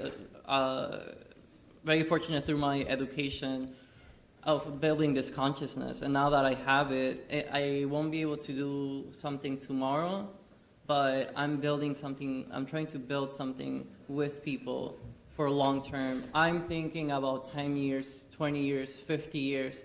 Yeah. How can we have how can I have, and not in a tokenizing way, because it's not enough to just have a Black trans woman in this panel. We need to have cohesion and clarity in our political understanding so that we can have revolutionary,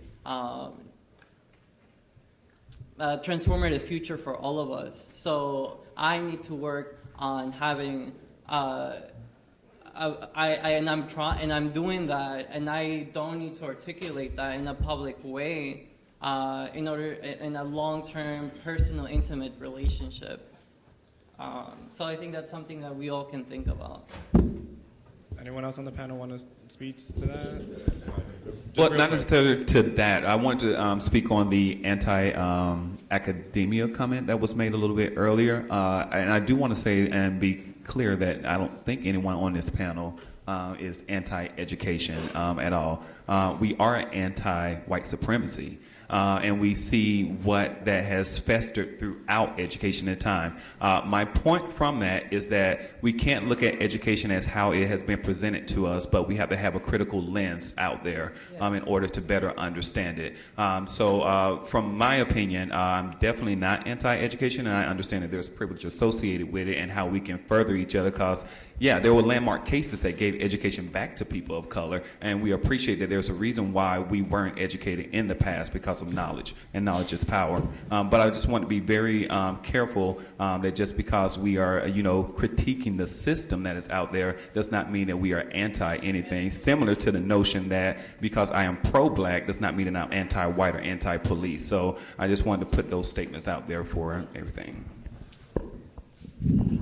I just see two very eager hands that I would love to respond to. The one in the back, up here, we're getting to them. I just needed everyone to respond to their questions first. And then this one in the front. I just want to point that out. Yeah, I saw them. I just wanted to. Did anyone get to everyone? I think just briefly to the sister who asked about, Pan-Africanism. Another academic term, but Kimberly Crenshaw, who came up with this idea of intersectionality and how that's important in this work, and thinking about why we in our movement just this male charismatic leader, and looking at that and critiquing that, and you have movements like BLM where they're intentional in their ideology about centering black women, black queer women, and black queer people in general, specifically trans women, and having them lead and decentering that maleness. And so just thinking about white supremacy, and then how is that connected to patriarchy, and how is that connected to sexism and misogyny, and then it goes all along. And so when we have a critique of race, we have to consider all these other things in there as well. And I think that's really important, and sometimes it's missing in our movements, is being able to be reflective and thinking about how we may all be complicit in perpetuating those things, and wrestling with that. So I think it's acknowledging that and saying hey, that's a problem. Why do I feel more comfortable when these voices are speaking? Why do I feel if there's all femme or feminine or women voices speaking, that it's not complete? And wrestling with that and thinking about those things when we're gathering, we're organizing, when we're doing this work. So a huge part of it is just being very, very reflective and interrogating ourselves and being critical, which is part of the tradition as well. Hello, my name is Amaris, and I have a very important question about accountability in our various communities. Because I run in different circles of communities, where it's I have my queer community, I have, I'm a queer black woman, so I have my black family, right. And I also have people at school or whatever, new terms that I'm learning, and I might go back home or hang out with people who are hetero, cisgender, and they might say something that's problematic, and they think that they're supportive of me, but then they say something that's homophobic or transphobic or elitist or classist, and I don't want to be condescending by me trying to offer better language.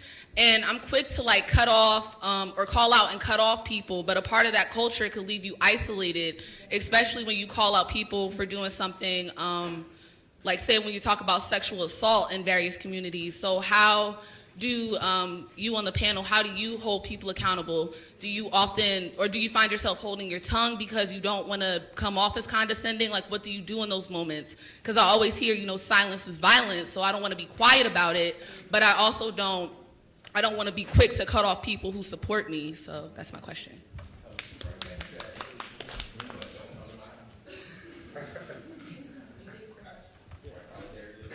let's take this question right here. Thank you. I feel very jittery because my spirit is thumping in my chest right now. I just feel like it's important. I felt like it was important to bring in the gender binary and the fact that the gender binary is also part of white supremacy. Yeah. So when we're talking about queerness, when we're talking about the Black radical tradition, our people have been making up words forever, right? And we embrace those. And sometimes those words come from academia, sometimes they come from us. I've worked with LGBTQ youth of color for over 6 years, and I've watched the ways in which people embrace both. And there is nothing more beautiful than when a young person learns a new term that speaks better to their identity. Yeah. And I can see them in that moment look a little bit more free, feel a little more free in finding something that speaks to them. And so I see like this conversation around queerness and do we want to embrace it in its like high in the clouds academic way, but the way that it works on the ground is what matters the most. And the way in which it supports our communities in setting us free. And when we talk about the empire and the golden cage that we are in, I see young people using language to try and find that place back that was taken from us when we were taken away from our land, when our language was stripped from us, when our spirituality was stripped from us. And language is the best thing that we have right now to try and find our way back to that. I wanted to be able to acknowledge that. And when we take away queerness that erases people and people's identities, I am genderqueer. I do not identify as a woman or a man. I am something you will never comprehend. Thank you, Brandon. And when I walked in, you know, the security at the door, who's been checking people who they perceive as men, started to check me. Right? And then went, oh no, I'm sorry, go on in, and held the door, thank you, ma'am. Doesn't bother me, but that's what my lived reality is, right? And so there needs to be room for that. Just thinking about how do we hold all of that? How do we hold the history? How do we hold the lived experience of our elders? How do we hold the lived experiences of all of us and the languages that we are continually trying to create to hold that space? So thank you.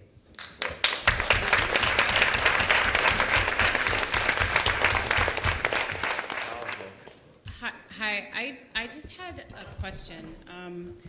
I was wondering at what point, both in the panelists' lives and maybe in the entire conference in general, there's going to be a real effort to sort of unhook from these respectability politics where people keep doing things like invoking saggy pants, sex work and sex workers as being this foil of disrespectable, disreputable evilness. It is not a welcoming place. It actually does exactly what the commenter just said about the languages that set us free and that don't set us free. If you look at me and see, oh, brilliant historian with a PhD and not committed and enjoying sex worker, then you're not actually talking about Black thought and the Black radical tradition. Lucy Parsons, who some of you may know, right, when we talk about real radical Black women thought, said we cannot seek state solutions for state problems. If I thought I could march and vote and pray my problems away, I would march and vote and pray. But we cannot.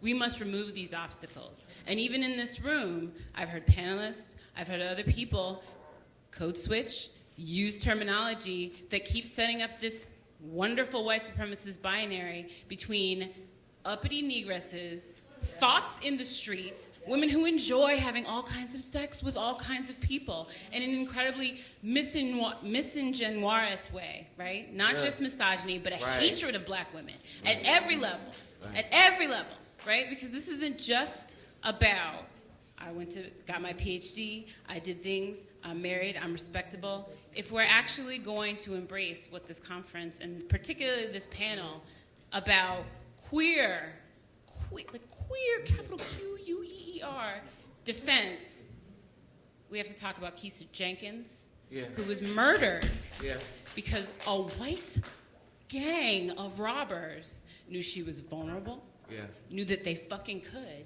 and had been stalking that park, robbing and beating sex workers for years. 4 years. And then there was a conversation in the so-called black community about whether we could stand behind the fact that she should have never died. She should have never died. And every time I have to come to a space where people talk about, well, what are we going to do as a black community? And there's still that question about particularly black women who enjoy sex, who do survival sex, who do sex for money, even in this space right here. We're not actually talking about real radical movements. We're not actually talking about doing the fucking work, right? And I just wanted to ask again, when we're doing all this conversation about why everybody at that panel, and I'm going to say the radical position, in BLM Boston, we made the rule that you actually couldn't be in leadership if you weren't a black woman. People had their feelings about that. And they said, what about trans women? I said, but you had it right the first time. Trans women are women. And when we say, so we said it right. We said it right.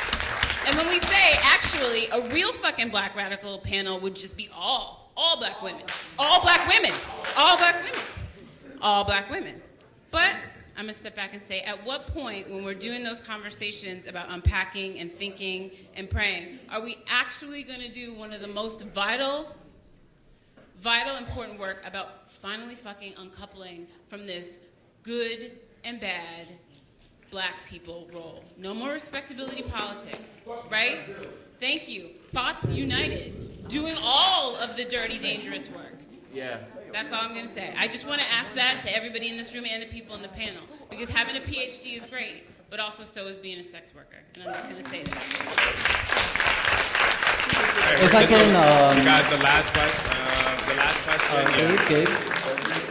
Gabe, if I can... I just want to address the question specifically about sex work, because I was the only panelist that spoke about it. No, it's not. Sister, hold on. I am not attacking you. No, you were making a defense. No, I'm not. Okay. I'm not. Can we just let Manny finish? Can we just let him finish? Let him just speak. Talking about respectability politics. I know this is being taped, but no, hold on. No, listen, I'm not fighting with you. I'm with you. That there was a misunderstanding and a talking over each other. When I talk about sex work, I talk about that we don't need to, and I think that we don't have the framework in order to talk about it the way that we're on the same page, that sex work is not something that needs to be viewed negative. That we have the sexual freedom to do whatever we want, and if that's how we choose to make our living, but we have to acknowledge that is an economy, and that we don't talk about that. To empower black trans women and everyone who does sex work, so to acknowledge it as important as you as a PhD, as people who are doctors, as people who are teachers, that is a job, that it gives us a living wage. And as someone who's had sex with 20 or 30 men from October to December, and I am not ashamed of it. That's what he said. I am with you. Right.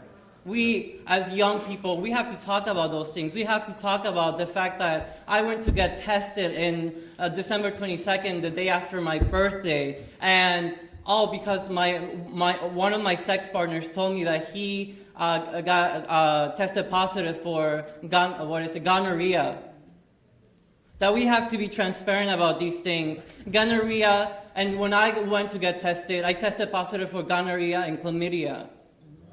That these things are not, they can't be taboo. That these things are not things that are going to kill us. That we need to talk about PrEP. That we need to talk about these things, that we need to destabilize. I'm just telling you, I'm affirming what you're saying, and I'm telling you that I'm not about the respectability politics. And that are just one thing for all of us. Our communities are so devastated. One part of my family, I call them my family in Newark, black and brown youth and people are living on top of each other. We don't have unfortunately, we don't have the reality where these black children and these black communities can have something for themselves. Because, like my sister just said, out of all of this destruction and removal and displacement and movement of people, because of the empire of the U.S. under white supremacy, we have what we have what's left over. So the only thing that we can give for ourselves is love. And I'm not talking about some liberal, let's erase race and focus and allow just whiteness to permeate in that way.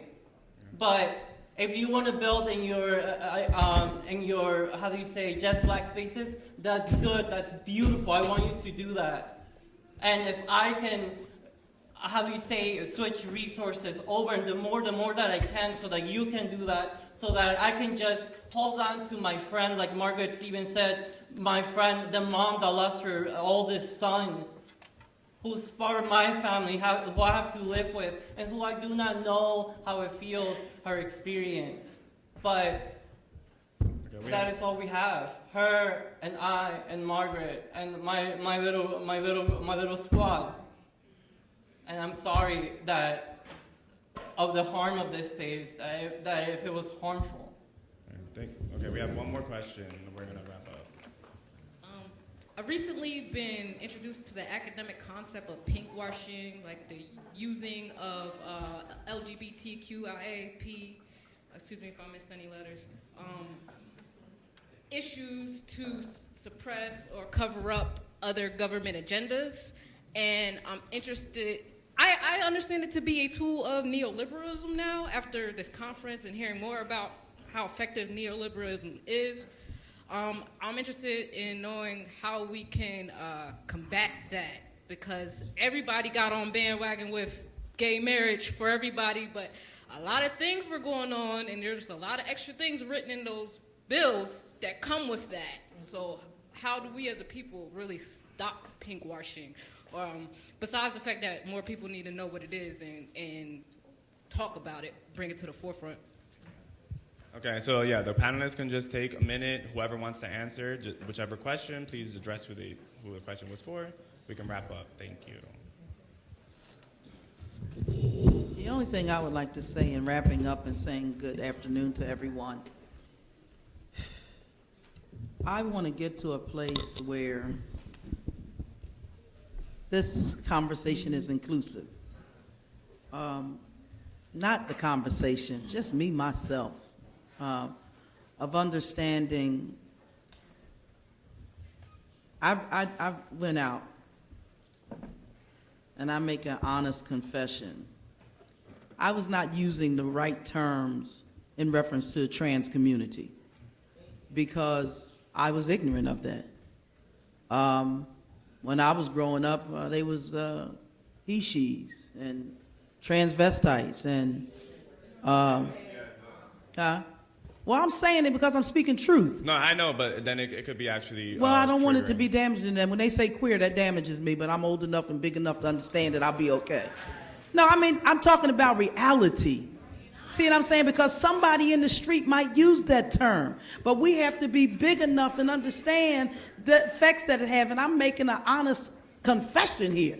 So in my confession, I'm being honest. I'm being real. Okay. And this is what I'm saying. This is the problem in our community. We separate ourselves because of ignorance. And Jay, if I offended you or if I offended anybody else, I wasn't saying it to offend. I was saying it to explain my own personal predicament. So if I offended someone, then I apologize. But I know you're telling me to hurry up, Gabriel, but this is a very serious issue right now. Because these people got up and walked out because they offended. I'm offended because we don't include the trans community in our conversation. And that's what I'm saying. So my issue is, my statement, reason why I said that is because we need to be welcoming within our own community. And sometimes I feel that the trans community feels hurt, threatened, and abused by our community, by the community that we label the LGBT community. So what I would like to do is figure out how we bridge that gap. How we, Jay, you understand? Is Jay still here? Che. Say it. Che. Okay, Che. Che, what I would like to do is figure out how we bridge that gap so that we understand sex workers, how we understand. See, and let me just say this, y'all. I was offended by the young lady calling herself a thought because I didn't look at her as a thought. I looked at her as, if I understood correctly, as a sex. We just need the questions answered, is all. Yeah, that's what I'm answering. That's what I'm answering, her question. So I want to become more familiar with that. Am I saying it right, New Rodney? So I want to know that they are welcoming. I want to know that they are a part of me. And that's why I say that. So in growing, we have to learn each other. And so that's why I'm making this statement, because I want to learn. I want to become more aware so I won't be insensitive, so I won't use harmful and hurtful terminology. But I don't know that unless I'm taught that. And am I saying it here? Thank you. Am I saying it right? Okay. So that's what I'm saying. Teach me so I can better know how to do that. Does anyone else, just real quick, please, we don't have the space for that one. Oh, I'm sorry.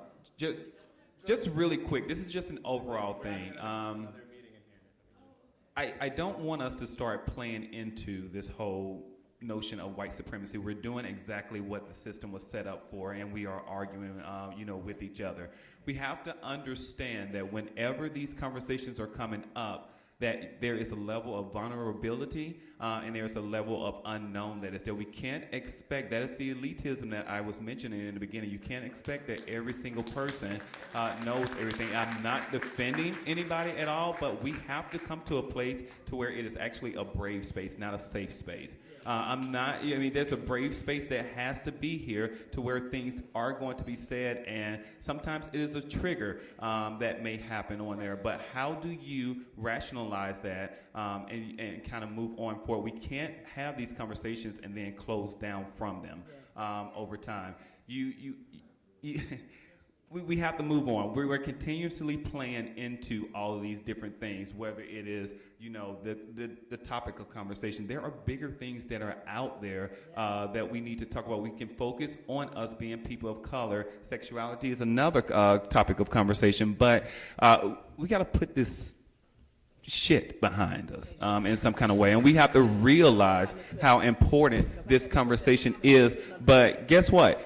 If there is no conflict and everybody agrees with each other, there is no learning and development that is occurring. So there has to be that in place in order for us to have those topic of conversations. I am not giving a license to people to be offensive or any sorts, but you have to recognize that there are people, again, if you go somewhere else around in this city and you use some of these terminologies that have been created throughout different academic areas and stuff, and whatever, people may not know what you're talking about. So I don't want to set up this environment that people are savvy about this terminology all the time. As the social justice educator, I am aware of those things. So again, we have to be vulnerable with one another for a moment. If something pisses us off, let's talk about it and have a back and forth conversation about it, but let's not shut down and criticize and then critique different language that has been used because it's being misappropriated. I want to talk a little bit about violence and about accountability. And I think sometimes we think about violence as when police are caught on tape or, when you see them in the street, like brutalizing someone. Violence can also occur in spaces like this. And I'm actually seeing that may have happened today. So I really want to raise that it's possible for us to be violent towards each other, even if we come to a conference that is, organized in the spirit of something of the Black radical tradition. So I want to talk about that. I also want to talk about accountability. So whether something comes out intentionally or not, whether violence is perpetuated intentionally or not, that we need to find ways. It's hard, I think, in a panel like this to be holding each other accountable so that we can move forward and fight these bigger issues, this, dog monster of white supremacy in our spaces. So I want to give mad love, especially to the queer and trans Black folks and people of color in the audience who are feeling a lot of types of ways right now. And also, I guess, to respond to the question earlier there, about how to talk about accountability within our communities. There's an article called Calling In by someone who wrote it on Black Girl Dangerous. Their name is Nyok Chan, I believe, but it talks about how we have these conversations with love, with intentionality, how we bring kind of that spirit or whatever to the conversation. So I'd encourage I think the person may have left because a lot of actually black women I have seen exit. Maybe they had to catch trains and also I think exit in frustration from this conversation. Just to piggyback on that, I think that when I'm in organizing spaces, especially in New York, at like organizations like Fierce or Audre Lorde Project that are led by and centering of queer and trans people of color, something that I often find is very helpful is like almost like creating kind of like group agreements around pronoun asking, around language, and around like having gender neutral bathrooms, creating infrastructure that doesn't mean it's a like we all know that safety is an illusion, but I think that we have to work to try and have like shared values so that people feel respected and heard, especially around, you know, like the violence of the gender binary or like having trans and gender conforming people in the room and part of the space. I was going to say something else. I like the person's point about sex work, and I think that it's like, and the violence of respectability politics, and I think that's really real. And someone on the panel also spoke about, you know, the needing to destigmatize sex work and slut shaming and stuff like that. So I think I don't have like that much to say about it, but I do think that that's like really critical. And there's academic work now by like black feminists, like Jennifer Nash has a book called The Black Body in Ecstasy, or I'm going to mispronounce her name, Muriel Young has a book called Taste of Brown Sugar, and both of those books are about like basically black porn studies, which is like a really fascinating and important emergent field where it's talking about like, you know, like what are a feminist look at pornography, for instance, and like pushing us past maybe more respectability politics in feminism, in black feminism in particular. So I think on an academic level, that's like feminist work that I think is really fascinating. Yeah. And with that, are you going to? No. With that, we're going to have to wrap up just for time-wise. Yeah. So I just wanted to thank everybody for coming. Gabriel, one thing I want to say, we're filming, so no, let me tell you why I just want to cut you off. Because I think it's important that my statement was not taken out of place. It was my own experience that I was speaking of, and not to be offensive, but to talk about how I had to learn, and am still learning, what in the community is acceptable and non-acceptable. So I wasn't saying it to be damaging. I was talking from my own experience of what I had to do to grow in terms of my community that I was not familiar with. Okay. All right, thank you. And I just wanted to just do a disclaimer. I know, I'm sorry that things became kind of uncomfortable, and I understand, but I do think that we should also be aware that, you know, like I said, challenging these things, that we're here to educate, so I feel like I should have started with a safe space thing, but I did want to let everyone know that our intention, especially for this conference, was not to rile up or have these very nuanced like systems where we're just trying to be, you know, offensive, but we're definitely trying to kind of get everybody together so we can get into this room and think, and unfortunately have these interactions. That way we could learn and then supplement from that. But I'm sorry if anyone got offended. I hope everyone learned something from here. And I hope to see y'all at the rest of the conference. Thank you.